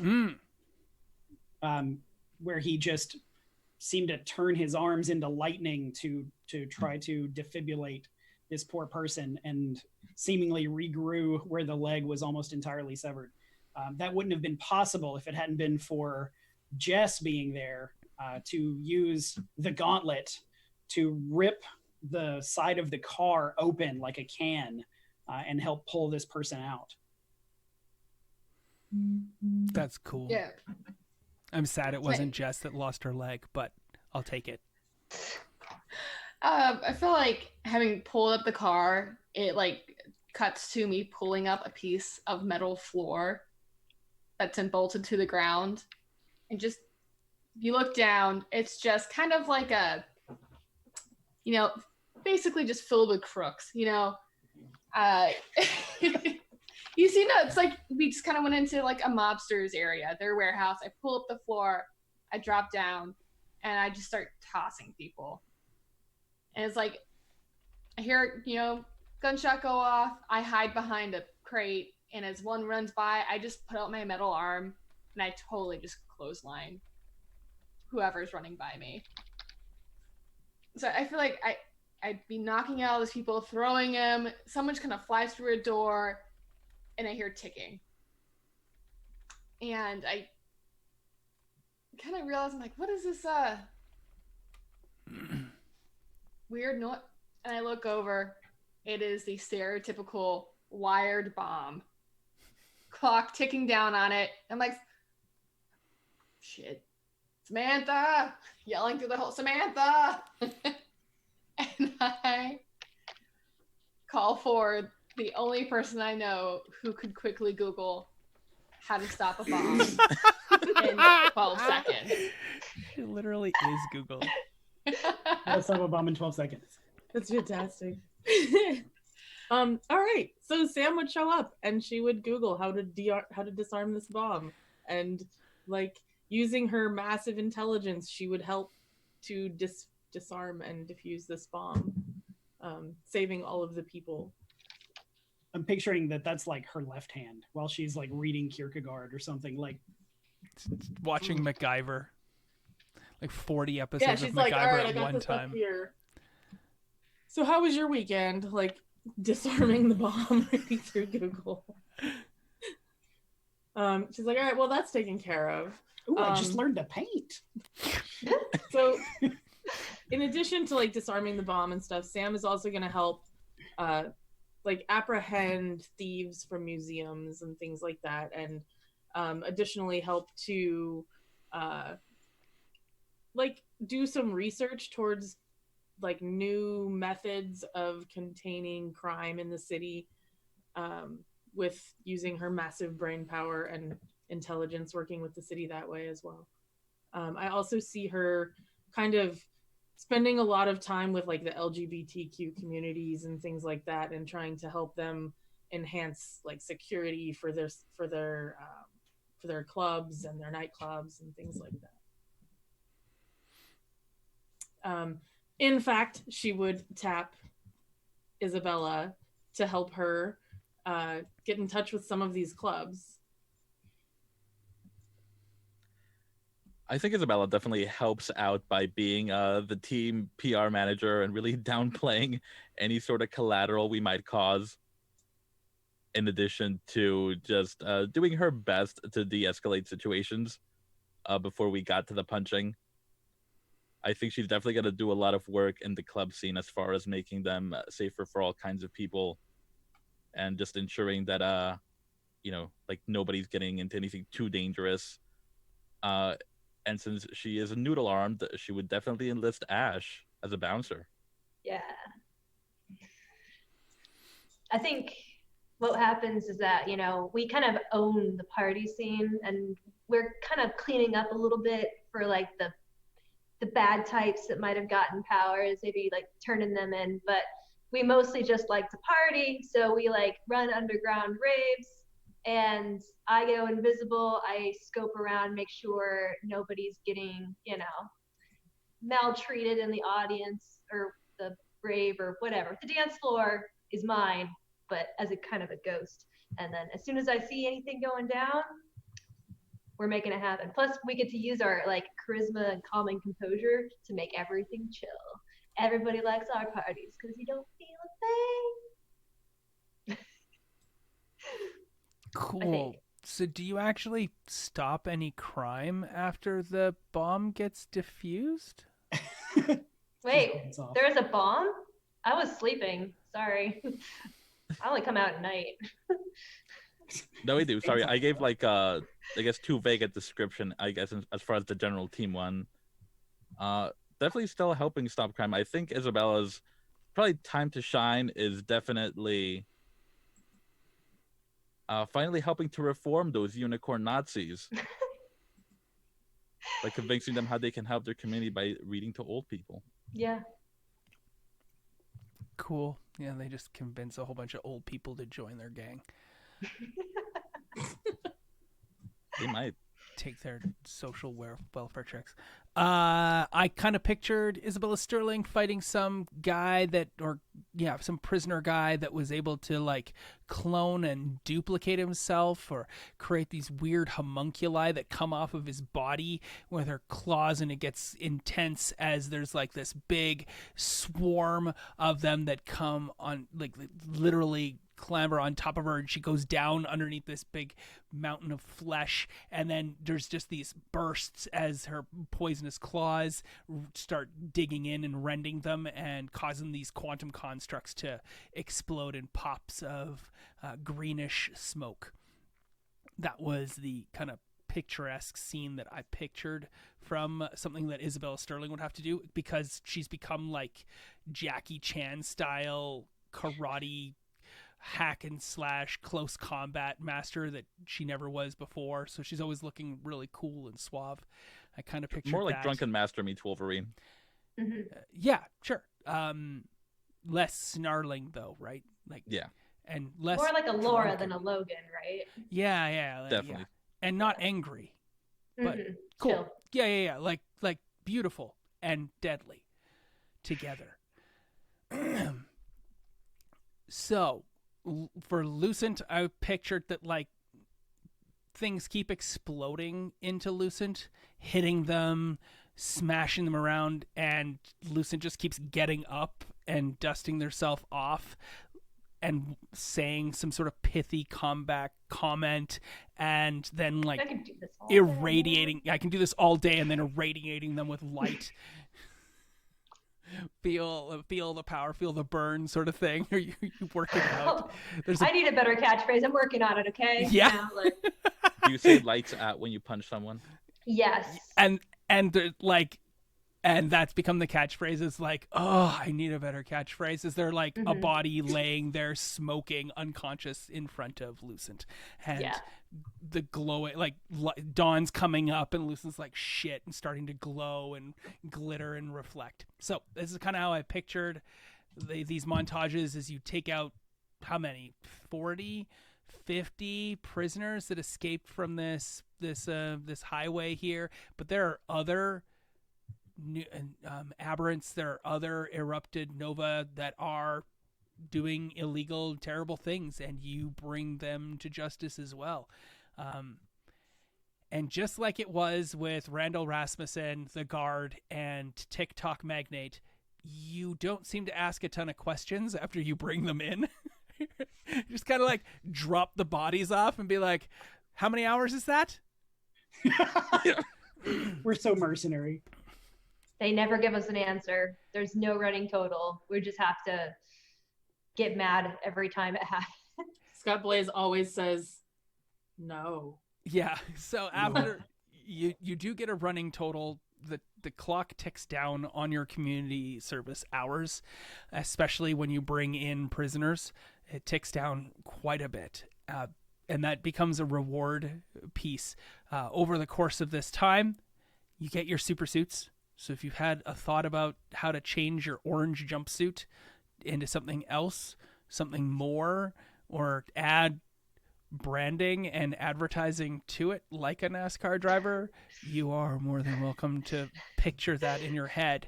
Because when we turn back after the time has passed, we see those people in the crowd, people you've avoided, people you haven't been able to deal with because you've been working out your community service hours regularly, nonstop. We go back to this press conference. People know you well. There's more cheering for Lucent than there was before.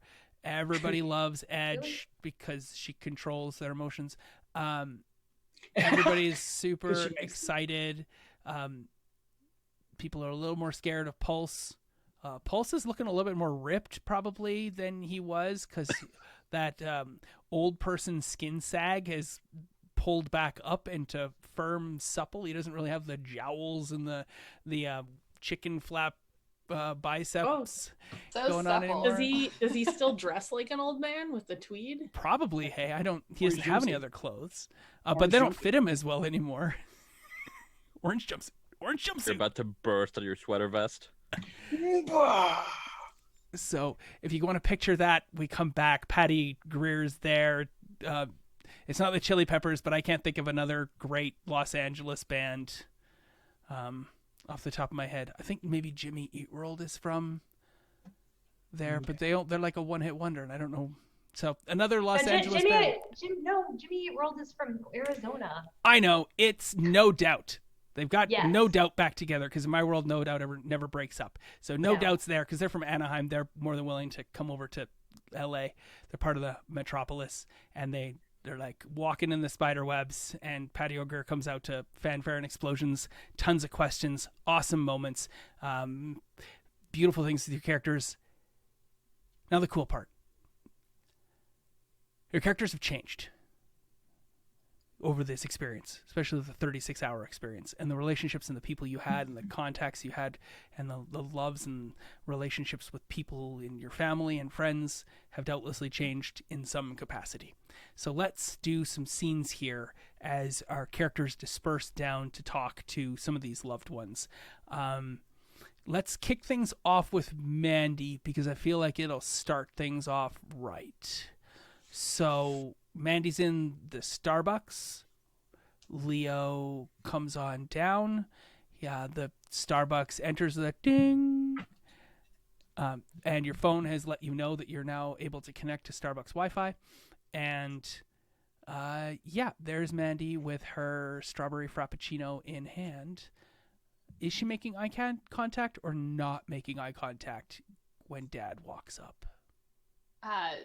She probably looks up and sees Dad coming, and it's definitely not a strawberry frap. I think I see her more as a flat white type person. I don't know why. Has like the coffee in hand, kind of like stirring some sugar into it, and then looking up. Just walking right up to her.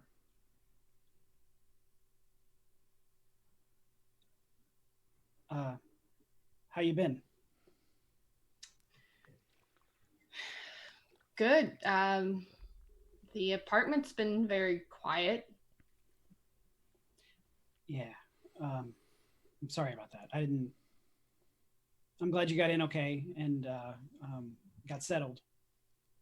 I didn't really know if, after I talked to you last time, I didn't know if you really wanted me to help or there. I know it was really scary. Yeah, that was yeah. Dad, all my friends think you're hot, and that's just weird. All right.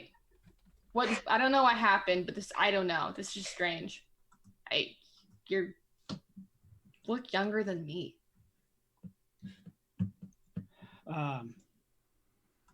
Yeah, I don't know what happened either. I'm just glad that if you had to be on a plane that was going down, I'm glad that I could be there. Yeah. Yeah, that's the thing.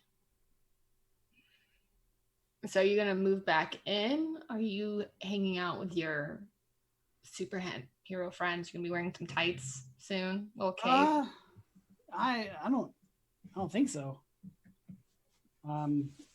We do appear to be kind of limited to these orange things, but I don't see tights anytime soon.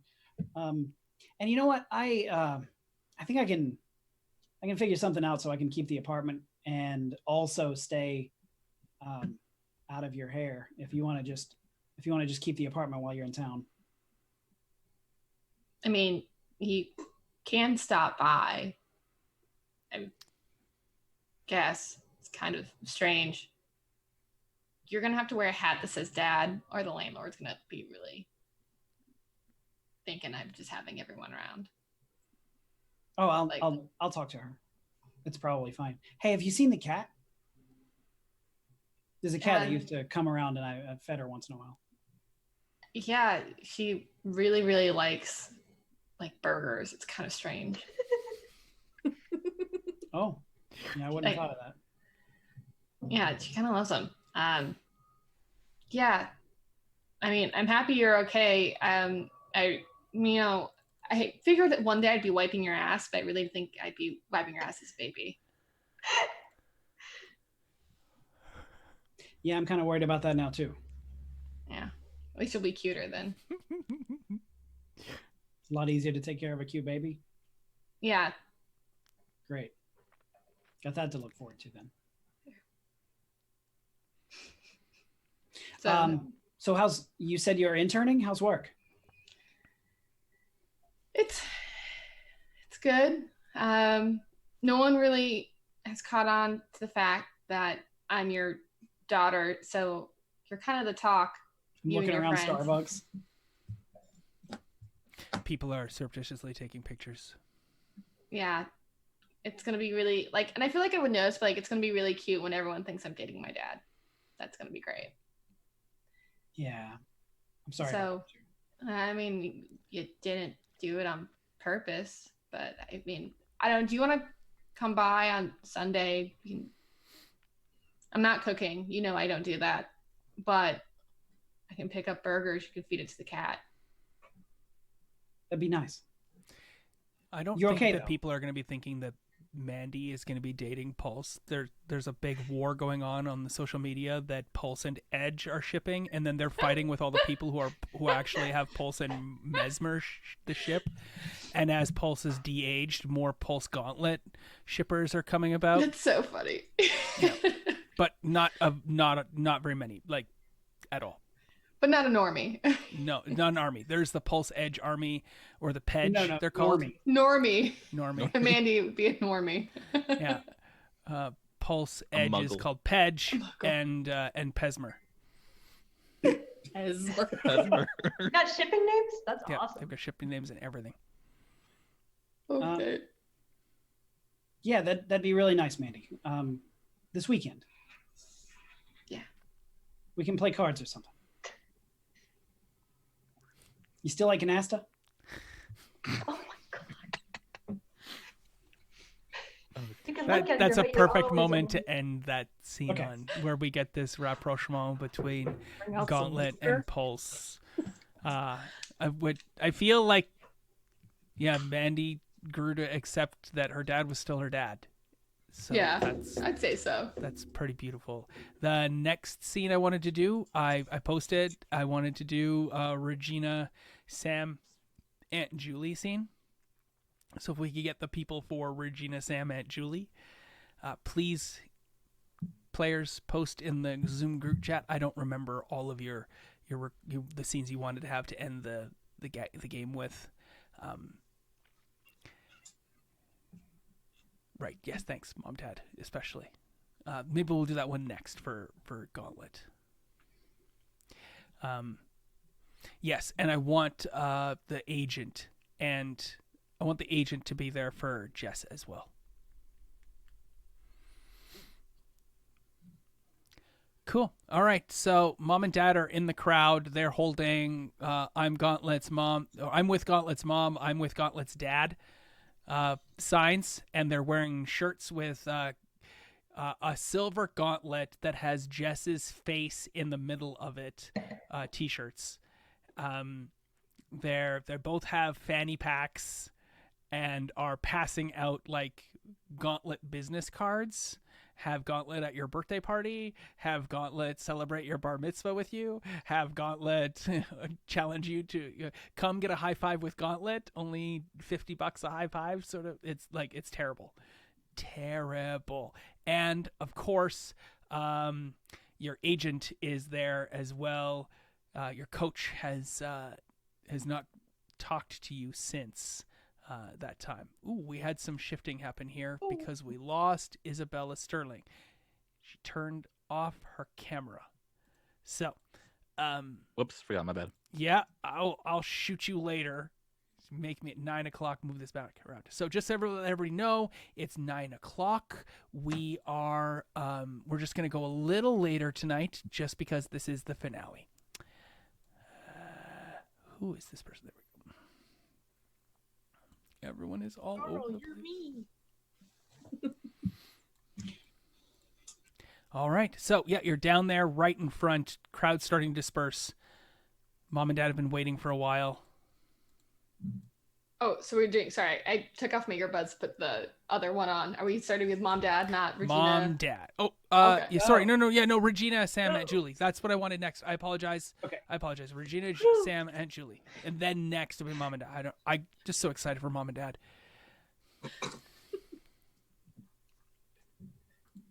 And then the screen's changed, and sorry, everyone.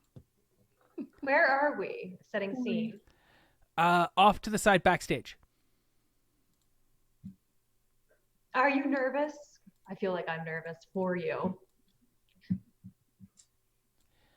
No one can see Samantha at the moment because I can't get her picture back. Because people... Oh, where did that image go?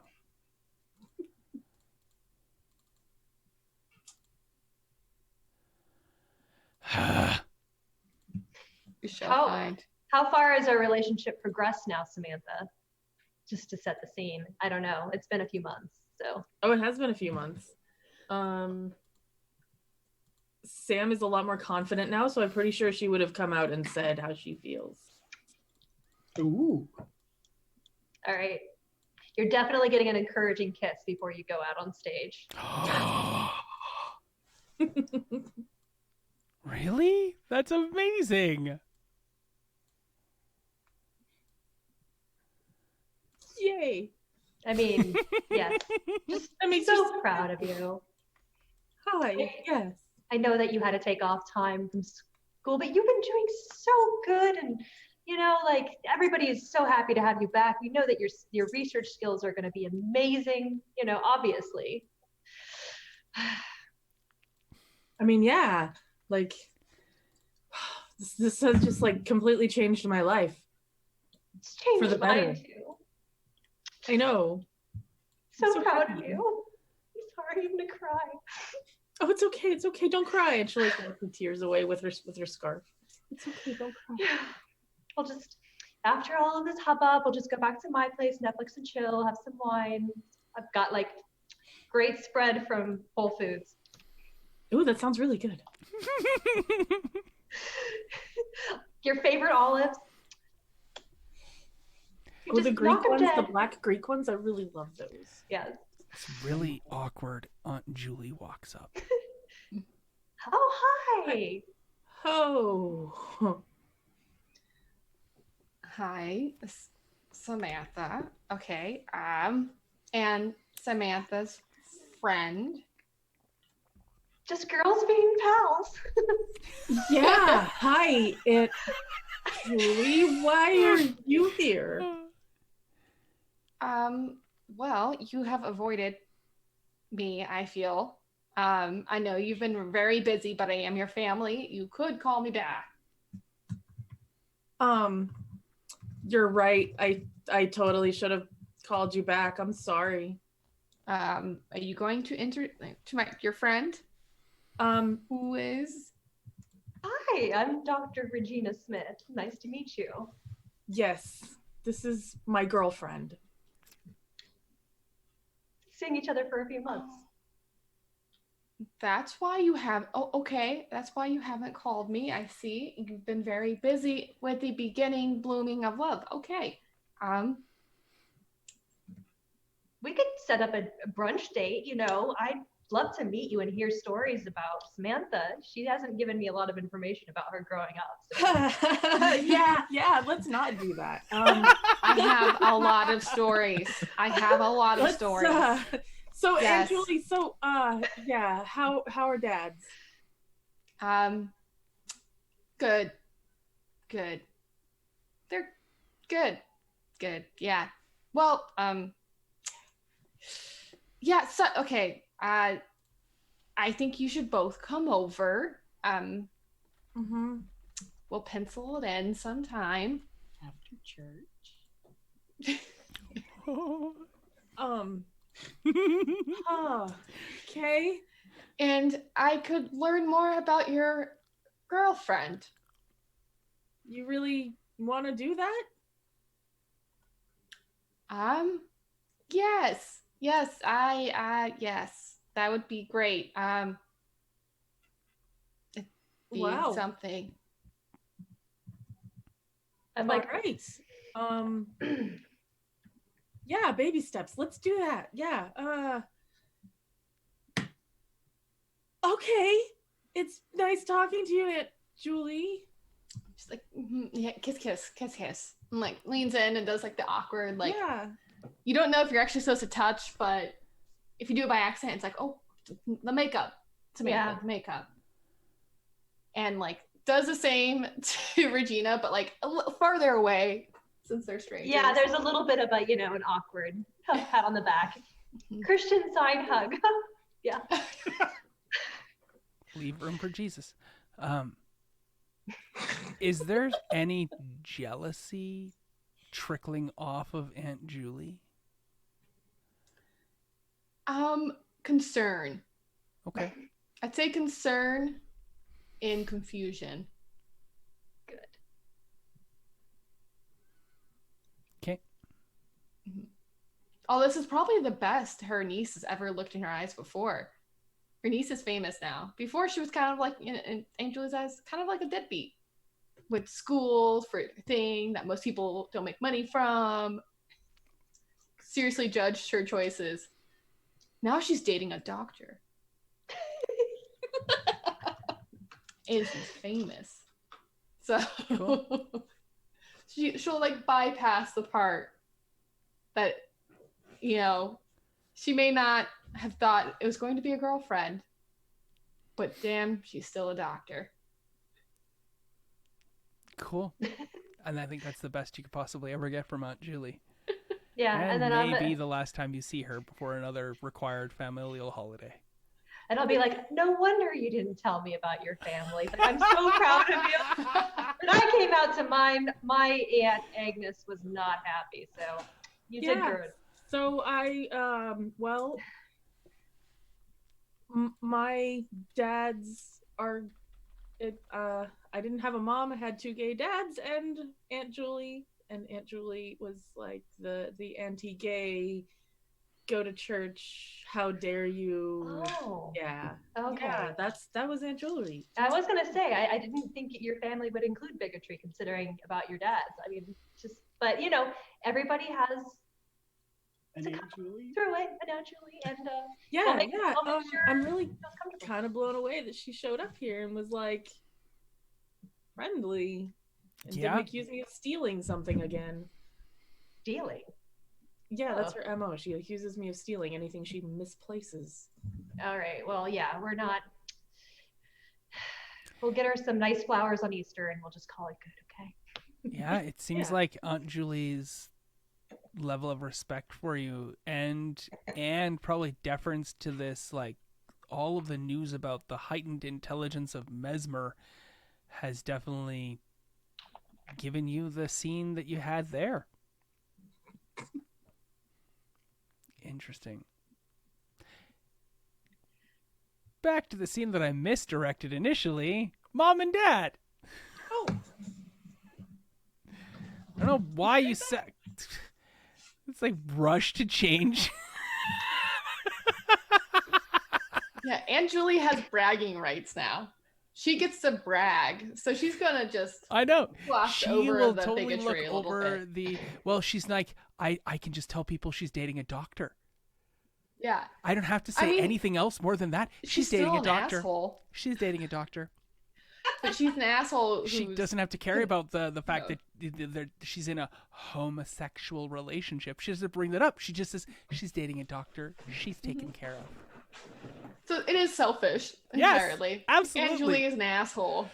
Yeah, I totally got that from you. I just wondered if there was any of that subjugated wish that her Christian hardcore disallowance Western Baptist style was pulling at herself, and that's why one of the reasons why she disapproved of Samantha so much. So Yeah, she's not the nicest person, but she's an asshole when it suits her. Sweet as she can possibly be. absolutely. As When it we benefits. vamp while everybody else is super busy. I'll let everybody know we're 9:10. I would love to go another 20 minutes or so. There's this scene here. If anybody else doesn't post anything else to the Zoom group chat about about any other NPCs that they want to interact with, I know Mama Rose is one and needs to come. That will happen. So if you want to get ready for Mama Rose or have her nearby, that'd be Are you great. ready? Perfect. So I think that this mom and dad scene will probably take a little bit of time because everybody loves these characters so much. Post this scene, we will do a denouement. You know how we did the montage? Well, I want to know, and I have some pointed questions to ask my players in regards to how their characters move forward from this moment. Their community service hours are done. Don't forget, this is celebratory. Your community service hours are done, and this press conference is when you realized and found out that they'd taken the last 1 hour that remained off your docket. So we'll get back to that in a moment as Mom and Dad are there in their T-shirts with silver hands and Jess's face in the middle of it. I'm with Gauntlet's dad. I'm with Gauntlet's mom. Signs. Oh man, get your Gauntlet merch right here. We've got it right here. We've got shirts and mugs, and I think we've got bookmarks. The mugs are even in the shape of a silver fist. Mom, Dad, Mom, just no. Oh, sweetie, I'm so proud. we're so proud of you. It just feels wrong. You can't sell things with my face on it. Just Why wrong. not? It's a lot of money. It'll help pay your student loans. We worked really hard on that face. We did. Oh, On Your the mama, t-shirt. your mama bought a new design program called Cricut. Yeah.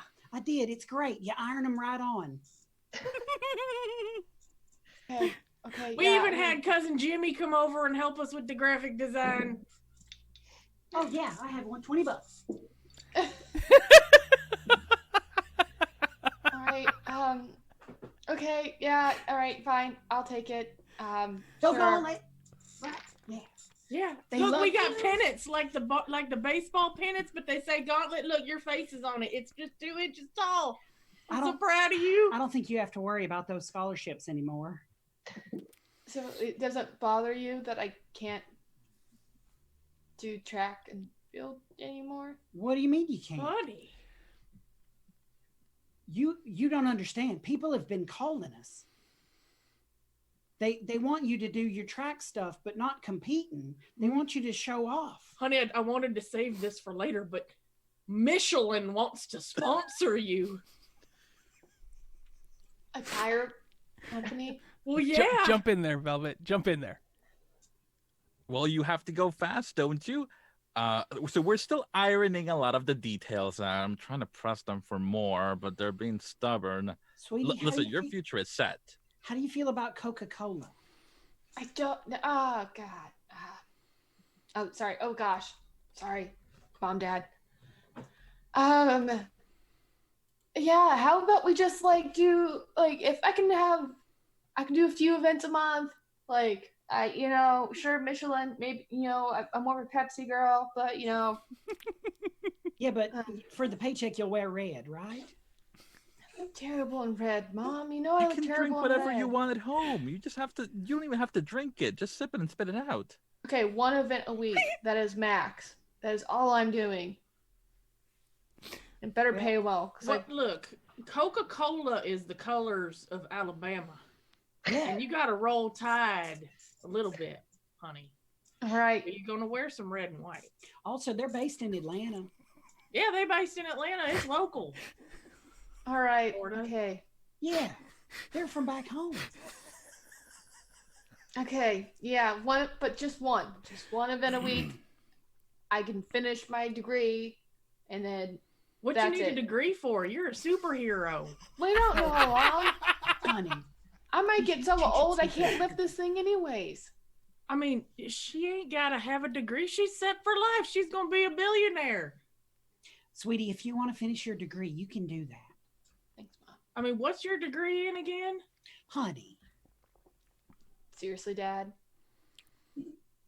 I don't even remember because you're so great as Gauntlet.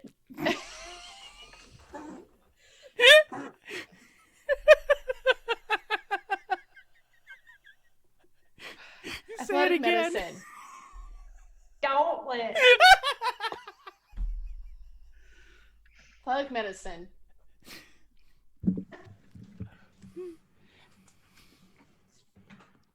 I was going for. What is it, honey? Martha, what? you shouldn't pressure her like that. It's not like she's just that other person now. Yeah, I have more t-shirts. Uh-huh. She ain't just that other person until your paycheck comes into it. Well, We're going to talk about that chicken in your purse. You don't need to be carrying that around. That's some like non-sanitary stuff. I almost man. forgot. Sweetie, are you hungry? I'm She's always always hungry. I brought a snack. Thanks. Did you put the hot sauce in there? Yes. I don't know how That's much it. you eat anymore, so I brought the whole bottle. Yeah, I'll just take it. I'll take it all. Okay. I'll take it all. You got the napkins too. I got a whole roll of paper towels right here. Each one of them has your face on it. You can Oh, rip cool. them off in the short version, and that's got your face, or you can rip off 2 of them, and it says your face and it says Gauntlet. It's really hard to get the iron-ons on those. Tell me you didn't make this with toilet paper. It ain't toilet paper. All right, look, Charmin is some tough stuff. Look, we had to use the good paper towels. The other ones just burned. Them thick ones, you know, them like, I don't even remember the name, but they thick and they soft and they work real good. I'm gonna buy a printer. So at that exchange, I'm just slipping Golden Agency like business cards into like all their merch while their back is turned. Did you change the Golden Agency to some other name to capitalize on the fist of Gauntlet? Oh, it's still Golden Agency on the front, but on the back it's just like a big silver fist, and it's like representatives of the Gauntlet. Nice. Yeah, it seems like your parents have completely gone off the deep end, and still rely entirely upon your success to be the measure of their success. Also, They spend a lot of time on me. I love to think that Stuart always has a straw to his mouth for like whatever soda pop he's drinking from some sort of fast food place. Like he's always drinking soda because the thick. It's Coke, right? Coca-Cola. It's part of the Coke deal. Yeah. I always got to be drinking a Coke. Oh, also they said they don't like it when we call it Coke deal. Yeah, Yeah, probably they said not, that, Mom. that means something else. I don't know what they talking about. You know. So, I don't can we understand. go? Can we go eat now? We could talk about. Oh, sweetie, yes. We rented out the whole Waffle House. Okay, because I'm so hungry. The And I whole feel like house. we go and I'd probably eat far too much, but that waitress is getting a great tip. I get the waiter. feeling that they rented out And a the whole t-shirt. Waffle House and then sold the seats to other people to spectate Jess eating. Only VIPs. So, yeah, I really get the feel. Is there anything else you guys want from this scene? I'm good. I feel like I saw I'm what so proud of you. I have. Yeah, my adoring parent, and then I have my agent who is just like, money, money, money. I had so much faith in you. Cool. All right, let's do this. I would like to see maybe 2 scenes. I would like to see a scene with Ash and an NPC. I feel like we got a ton of growth otherwise. So throughout. So if you don't feel the need for it, that's fine. Well, I'm just gonna shout at them from the crowd, and they'll shout back. We'll just do that. So we'll just get a Mama Rose scene here. And then we will move on. This is like Paige gets to do a ton of characters because she missed a couple games and everybody wants to get their last bits out while Carl and Sarah drop off the parents. Thank you so much for those 2 characters. They stole the show every time they appeared. Yes, that was the best that I've seen yet. So of Ash's crew that she had, who does she still... I keep saying she. Who do they still talk to now that Ash is famous and is lucent and is hanging around with these other superpowered people? I honestly think their brother is much cooler now and takes them much more seriously. So they'll be there. Hopefully brought the kids, just to see how cool I am, because my look is on point now, but we'll get into that once it's my scene. Cool. I want to see that scene. That would make me so happy to see that scene. Yeah, cool. All right, let's do this Mama Rose and Isabella Sterling. And then we'll do Carl, then we'll do Owen. Cool. Sugar Bear, you done? Just 1 second, and then just keep Princess waving at the cameras. They're all packing up now. But 3 of them are still like there. They can't stop taking pictures of Isabella Sterling. It's like she's commanded them to continue to take her picture. But I didn't. I totally did. Okay, now I'm done. How are you, Mama? Good. It's pot roast day. I thought you'd want to come back. I was heading over after, but this kind of ran long. They always do. Yeah, it kind of happens when you're famous. Like Isabella Sterling. Like the silver. The gold's platinum. I know you kind of drummed up business, although I get some of the weirdest people asking questions about you. Very strange. You can always make up the answers. I asked what your favorite underwear color was. It's probably the weirdest one I got, to be honest. That's weird that they would ask. Everybody knows it's red. I told them commando. Even better. Well, I guess what are you going to do now? You don't kind of have to do it anymore. Oh yeah, no, that was kind of a resume builder for me. Hoping to go for the big leagues now. Team Utopia is fine and all, but they're a little weird sometimes. Yeah. You're kind of weird sometimes, so I think it kind of works. Yeah, but I was weird sometimes before it was cool. They're just That's posers true. now. You were kind of the OG. So listen, Ma, I wanted to talk to you about something. I know you're really big on the small diner in the community, but I was going to ask you, did you ever think about branching out? To Like a franchise? Oh, I don't know. They always get so cheapened after that, don't you think? I mean, do you think it'd be as good? I think with you in charge it would be, because I've been doing a lot of these sponsor and advertising deals on the side, and I usually would just spend them on like fancy stuff, but everybody sends me their crap for free to just try it on for the magazine. So like if you wanted some help getting started, like it's all yours. I mean, I might need a business partner in this. I mean, pretty good business.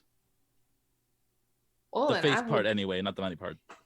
yeah, I'll take care of the money part. Yeah, you I've should been probably do that. doing pretty good at that part, but you're good with the people more so than I am.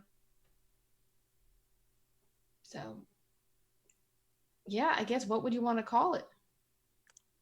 It's still gonna be Mama Rose's. You don't want Mama Rose and Isabella Sterling? Like, I guess that is long. Yeah, it's still too long. Mama Rose is iconic. You can just put my face on the menus. That's fair. Yeah, I say that's a damn good idea, Sugar Bear. Just name a waffle after me. The Isabella? That works. The Queen Isabella. Oh, the Queen Isabella. Of course. Definitely gonna have some raspberry sauce on that thing.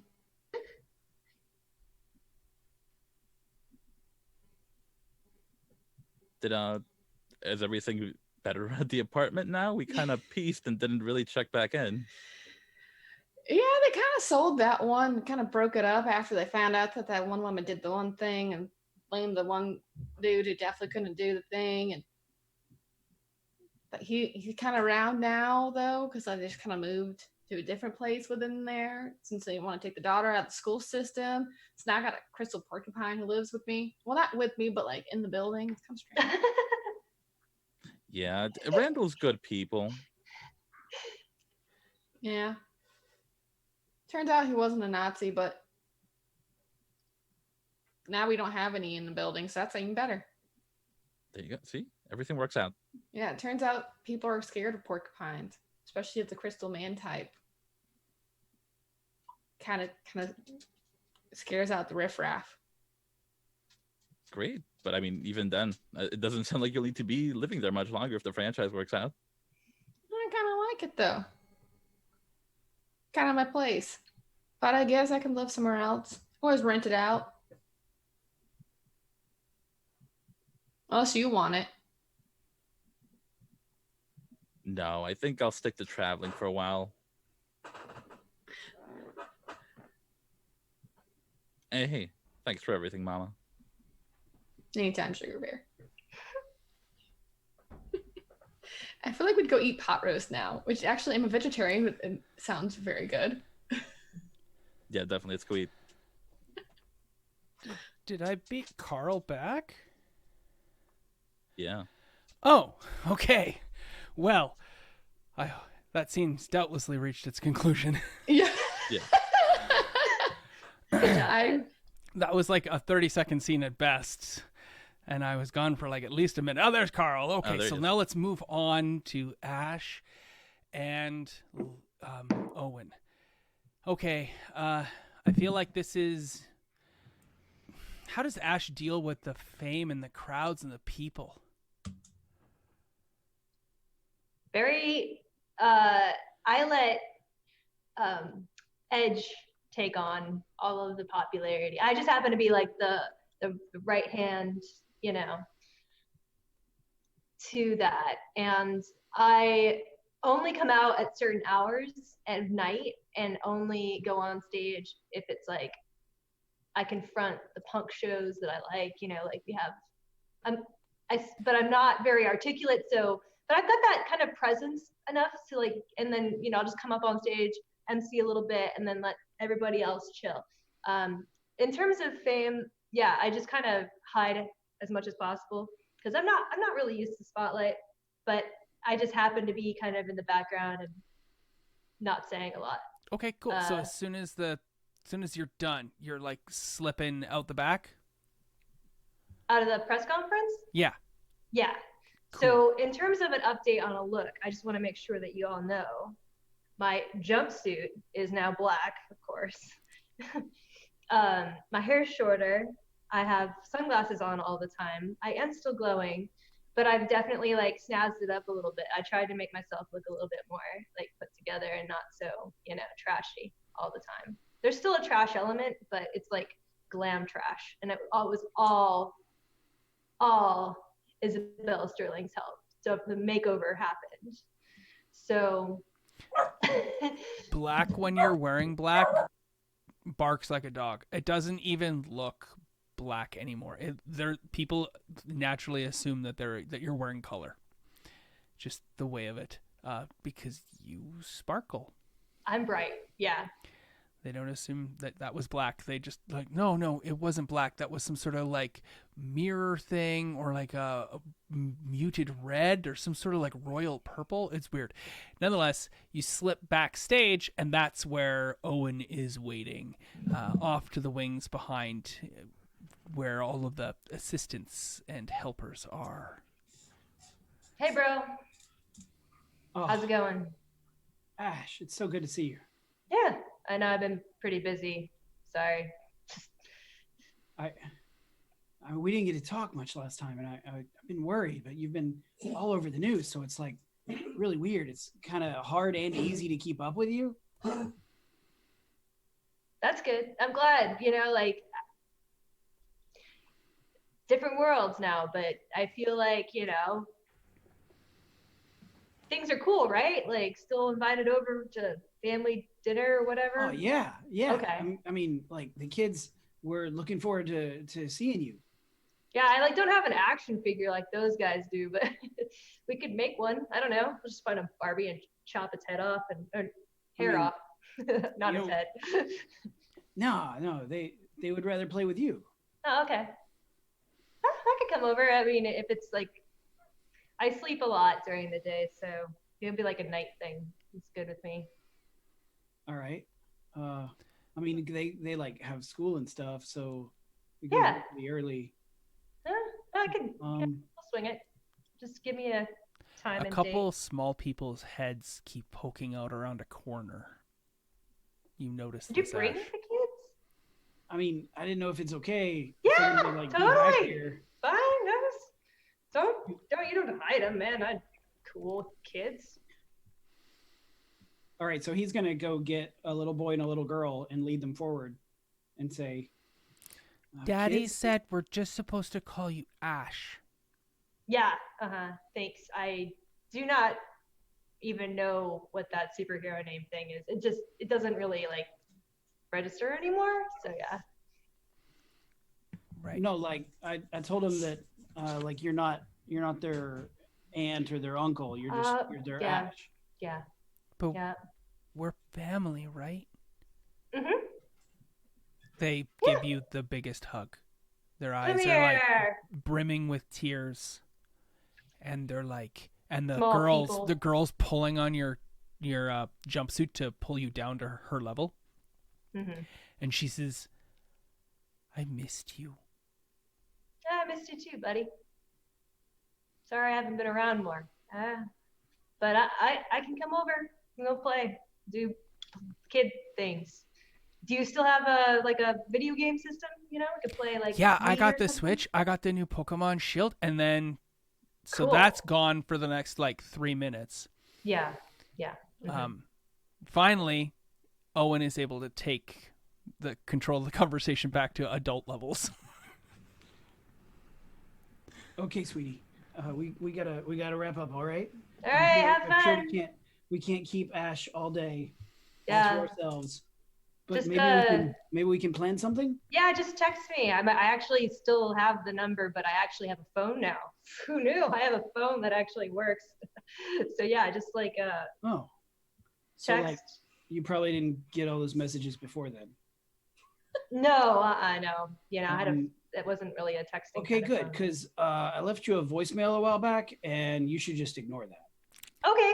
I'm happy to. If I got it, I wouldn't even tell you if I did. So. Okay. All right. How does All the right. scene Great. end? That's great. I'll be like, hey, what kind of toys do they like? You know, bring over. I don't want to do anything gender specific. Is there something like a game or something? They're really into the Switch, and I don't know what any of that shit is. Okay, I got it. I got you, bud. I got you. All right. And how does this end between the two of them? Is there a hug? Yeah. Whoa. Very awkward. But you know, it's got a little pat in the back. Like, buddy. Yeah. Maybe a little bro, you know, like. Except you totally miss it because you're totally square. It's all right. Cool. Is Ash overcompensating? How does Ash feel about this hug? This like genuine wanted hug? I got used to it. I'm cool. I'm cool. Used to it already. Yeah. I don't like feel anything yet. It'll take me a few years and probably some therapy if I actually ever commit to it. The little boy, you could tell, was when the hug happens, the little boy goes, "Yes!" Wow, buddy. You should hug your son around more. the corner, yeah. And that will end that right there. With the line, "You should hug your son more." Yeah. So true. Just in general, people. Yeah. Hug the people you love. If you're out there. Little boys need love too. I'm going to ask some questions.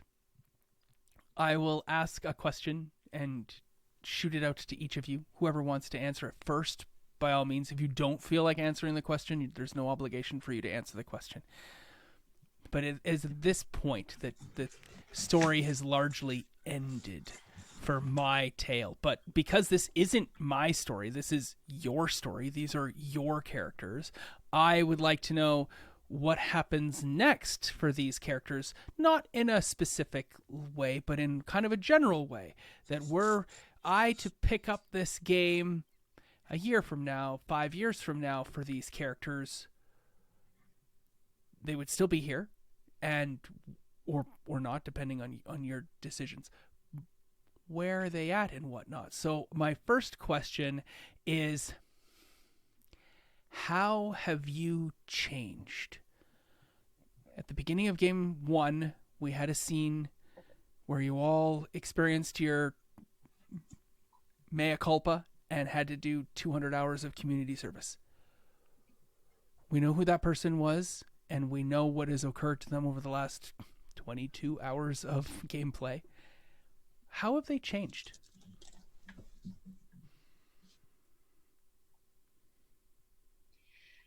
I I'd say I'm less resistant to authority as long as I can find a way to finagle my way around it and get what I want. Because I kind of want to incorporate myself into society a little bit more now that I've got a taste of it. So, you know, maybe sometimes I do like to go shopping in a store, you know, or go to a place that has bistro cocktail stuff or whatever, you know. I never thought that was a possibility for me, but here I am, and you know, introducing myself to the bourgeoisie. So yeah, I'm a class traitor.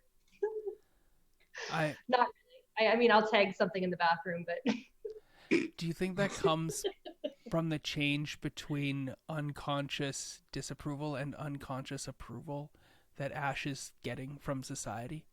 yeah, I kind of like don't care anymore, but I don't care anymore by being drunk all the time. I don't care anymore by kind of just knowing that the system is the way it is and that people are people. People are people. That says a lot about what we need to do as a society to change our unconscious disapproval of people. Just in the story that Ash has shown over this last time. Thanks for that.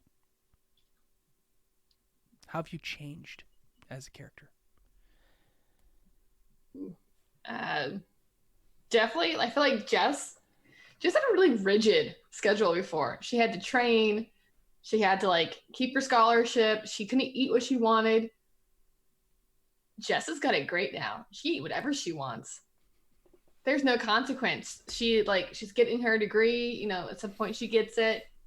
She has to work. She doesn't have to she still trains because she always enjoyed that, but she doesn't have to compete anymore, which she had been doing since she was a small child. So now she gets to do what she wants.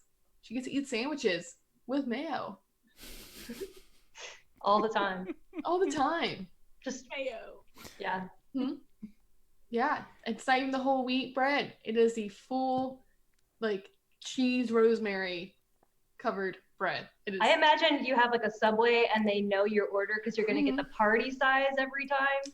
They're like, and they know exactly what you want. And yes, you do want chips. Yes. I get the feeling that Jess has always been one to quickly accept responsibility, but that she didn't realize that different responsibility comes with potentially less burden, and the burden of responsibility is much more easily shouldered now than it was before. Mm-hmm. I mean, now she just tries to, she still helps out. She's got, a crazy arm, so she still helps out, with plane crashes and bad guys, and still, does all that. But now she does this all in sweatpants and just hanging out and chilling. There's she does not need to perform the same way as she did before all the time. She does events. She wears a Coca-Cola shirt, but it's not quite the same as before, that she had to always be on it and be the sports star. And now, she turns 21. She has a wine cooler legally, and it tastes terrible. Why did she do that? What a terrible thing to go to community service over. I mean, this sea breeze. From a person who can no longer actually drink, I can tell you what tastes good. So taking Jess out for night on the town on our 21st is gonna be you're partying with me. We're going to a strip club. Ash is like, you're not 21 till you're blacked out. Dude, Sam is totally going to that party. Yes, you are. You are. There better be a buffet at that one. And she would bring Regina and introduce her.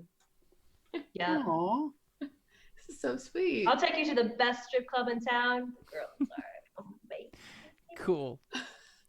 Okay, how have you changed? I think that Sam has gotten more confident. I feel like a lot of the pre-power Sam was trying to prove that she was valid and worth something because of how much criticism that she went through for her whole life. So it was always trying to, I'm good enough to do this, I'm good enough to do this, and now she just knows that she is. So she has that confidence to her, but it's not going to be like a cocky confidence. It's going to be more of a, like, wow, I don't have to prove this to anybody now. Like self-realization. There's no longer that burden of proof that you require for others, and that even if you don't know the others, you just you always felt that burden of proof before, and now there's no doubt.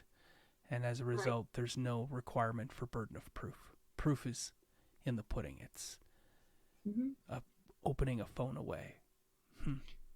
Look at Paige. She's like, there's pudding. That's cool. Yeah, like that confidence level comes from doubt. And so your self-image could never be one of a hero because there was so much doubt in your own value, in your own worth.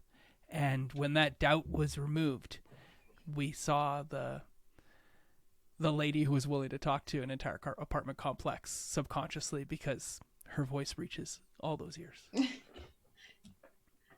I definitely feel like Jess would forever call Samantha for anything she could not figure out herself.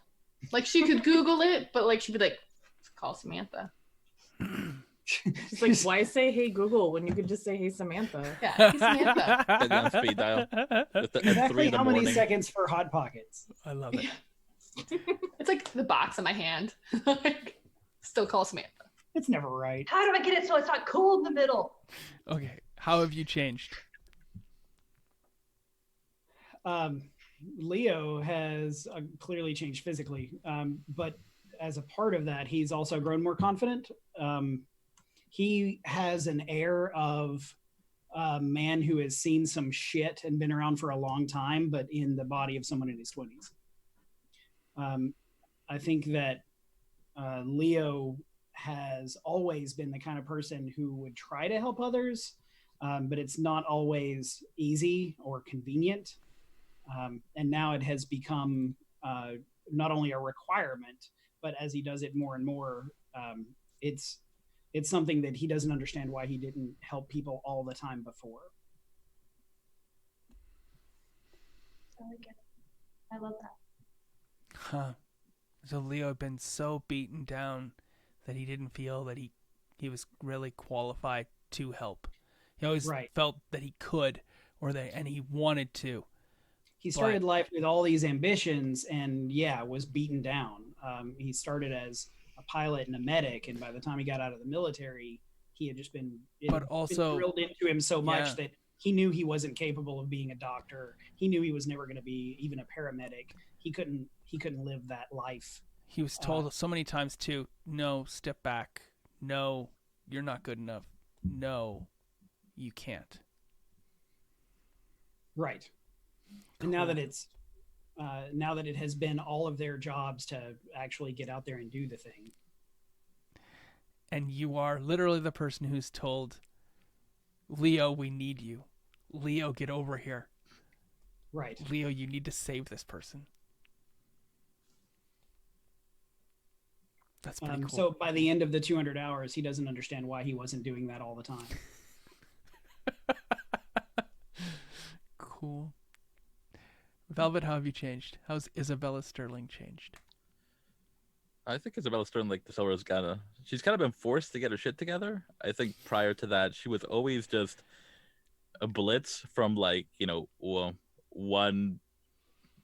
height to another, and no one really had any expectations of her besides just show up, be cool, and that's how we'll remember you. But now, on top of having the ability to do something, she's been forced into sobriety by her toxin immunity powers. So now she's kind of forced to confront the areas around her that need help. Cool. Yeah, she had to confront herself, her own. Yeah, that makes perfect sense. She had to recognize that, That's so complicated, Velvet.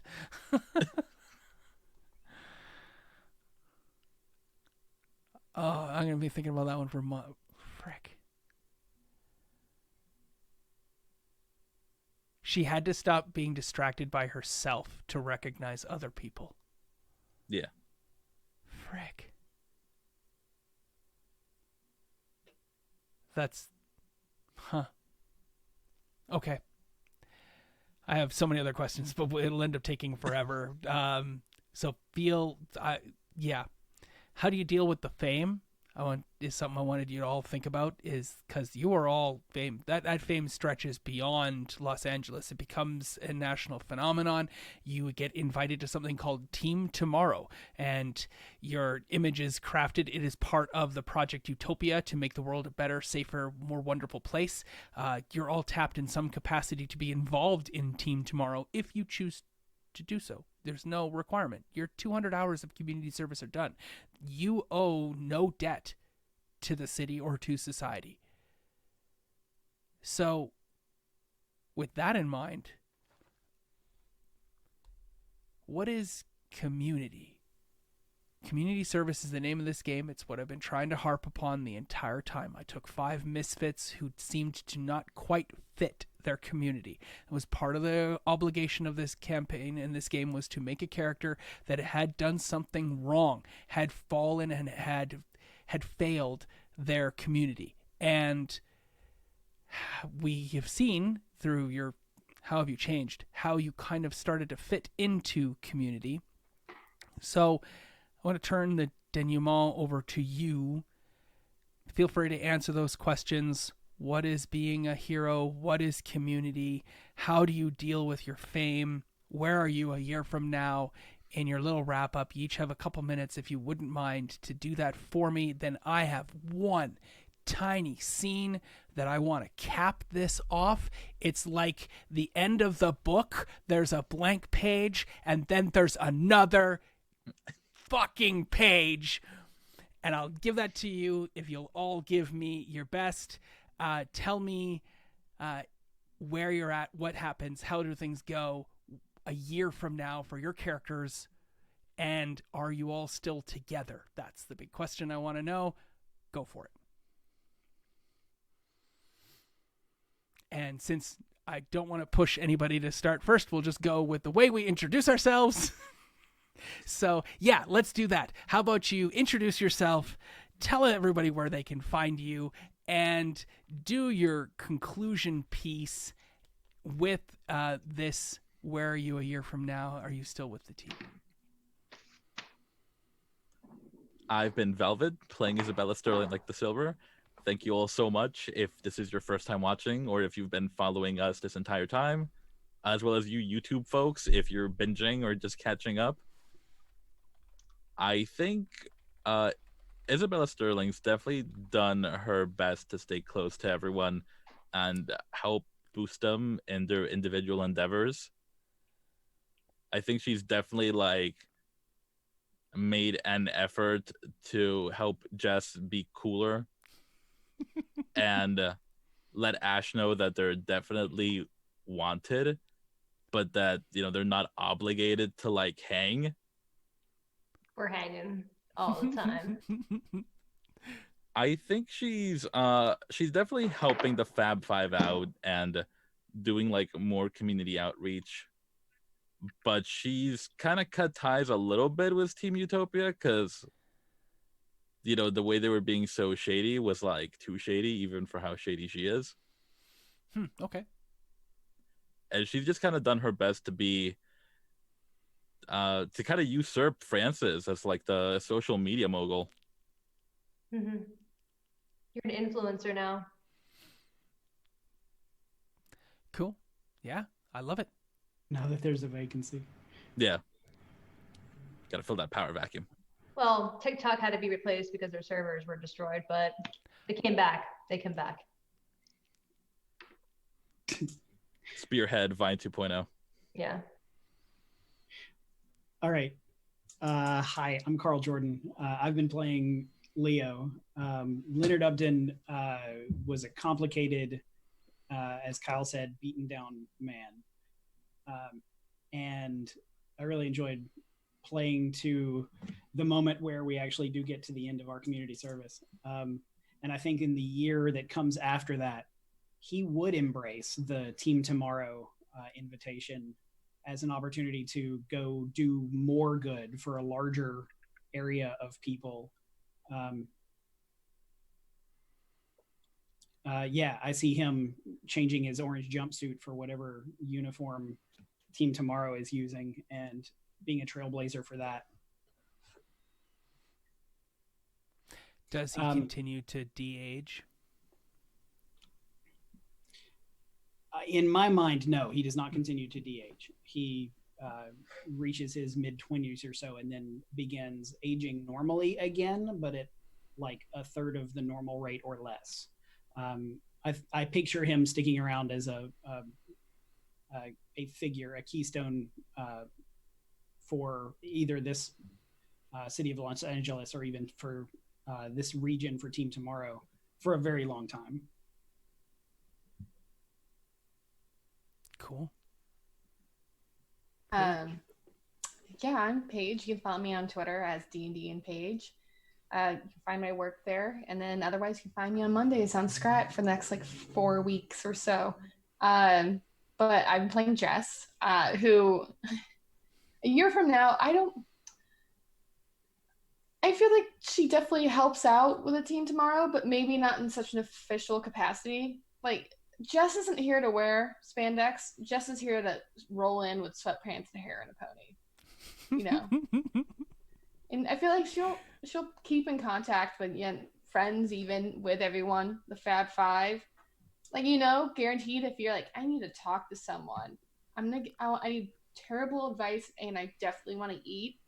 You'd call Jess because she's not good for the advice. She's a little too obtuse for it in terms of the person, but she will definitely get brunch with you because God, does she love potatoes. And mimosas. Cool. Yeah. Really, just give her the whole jug. She's good. Yeah. So is she a superhero? She's super and she's a hero, but she's not a superhero. She helps out. Disappointment of mom and dad. Yeah, but she doesn't really care for the whole title aspect of it. 'Cause it's work? Now she'd just rather do it in sweatpants instead of tights. Oh, okay. I mean, but like, is she part of Team Tomorrow? And yeah, okay. Yeah, she's part of Team Tomorrow. Cool. But probably not the face. No, she's the fist. This makes perfect sense. Yeah, the fist. Cool. Nat? So I am Nat, Ashes for Foxes, as you may say. I've been playing Ash. I'm going to talk like Ash this whole time. Ash is not part of Team Tomorrow just because they tried to unionize, and that got broken down really quickly. So they agreed to come in on a speculative consultant basis as long as they're paid. Hopefully making a little bit of change out of that, but mostly just trying to, their services are offered to anybody in need in the community, even if they can't pay, and also definitely renting a sweet pad that has a pool and letting anybody crash on their couch whenever they want, have a date every week to go play the Switch, even though it's just this tiny thing and they got to put it into TV and that, I just don't know. But yeah, no, sweet system of street rats with me as their defender. That's what we're doing. Cool. That's my community. Okay. I'll still hang out in front of the Circle K with you guys if you need it. Huh. Cool. Awesome. Well, I am Sarah Jordan. You can find me on Twitter and Instagram at RNL, on Twitch down here in the chat as Ars Mythica. It's pretty much where you can find me now. I think that in a year's time, Sam is definitely a member of Team Tomorrow. I feel like she would try to be working with the research and development teams as well to try to get like new gear for people, and kind of like if you've ever seen The Flash, like Cisco is like super part of that like research team, but is also a superhero. So I feel like Sam would kind of fall into that kind of a role. She would finish her degree within that year, I think, like on the back end of her doctorate. Cool. Well, thank you so much for the stories that I've gotten to bear witness to and be a part of for the entirety of this adventure. Did we forget somebody? What? Did we? Oh, no. Am I just... You forgot me. I'm here too. I'm Kyle. I just kind of coordinated this game. And I'm super happy that you all 5 of you, and the 6th person that Nat's trying to get me to commend, are here. You're Scott Blaze. Sorry, Yeah, Scott Blaze. Exactly. Where's Scott Blaze now? Actually, Randall Rasmussen. What happened to Randall? Randall Rasmussen shattered. Oh God! In front of his kid? Hopefully not. Whoa! No. Yeah, Randall Rasmussen shattered. The there's been an ongoing thread. I don't know if you noticed that throughout the game, but some of the people who developed superpowers, those superpowers failed them, or they failed their superpowers, right? We had Magma Man essentially explode in an inferno and could not control his abilities. Randall Rasmussen also could not control his abilities and shattered, much like a dropped beautiful crystal elephant, and then your grandmother didn't talk to you for 2 years. That sort of thing. So bad things happened to superheroes or people with abilities over the course of this game. I was kind of alluding to that with you all, that your powers were in flux unless you learned to control them, unless you learned to accept them, unless you learned to embrace them. You would be destroyed by these abilities and these powers. And so that's why I kind of, Leo kept de-aging as well, and I would have seen Leo live another 20 years or so, but then de-age into out of existence. It would have slowed down, but that was how I kind of pictured it too, just because superpowers are not always super friendly, and that was a big part of this game for me. But learning that you are beyond and above people around you and how to be of service to those people is super important. Anyway, I can talk at length about it, but nonetheless, it's 10 o'clock Calgary time. We have played for 3 hours. Thank you so much once again, and one last time to Onyx Path for giving us this home. Thank you everyone who's come out and watched our show over the last 4 months here since we started playing. This is Game 11, the finale of community service, and I hope that I have been of service to these 5 players, many of whom I've not really gotten a chance to play with before. Like, I think that I've played with Velvet the most. I've played with Paige like 3 times before we took on this game. I'd only encountered Carl and Sarah in a LARP before this game. And while I knew Nat, and she did come play in Morty's Devils once, I didn't ever really know Nat before this game. And you all have, over the course of this, become dear, true friends. Because that's what community is about. And when you can be of service to each other and building a beautiful story and creating content that matters and is of relevancy, you build friendships and community from that. And hopefully those of you watching this see how true this friendship has become between these 6 people, because they mean the world to me.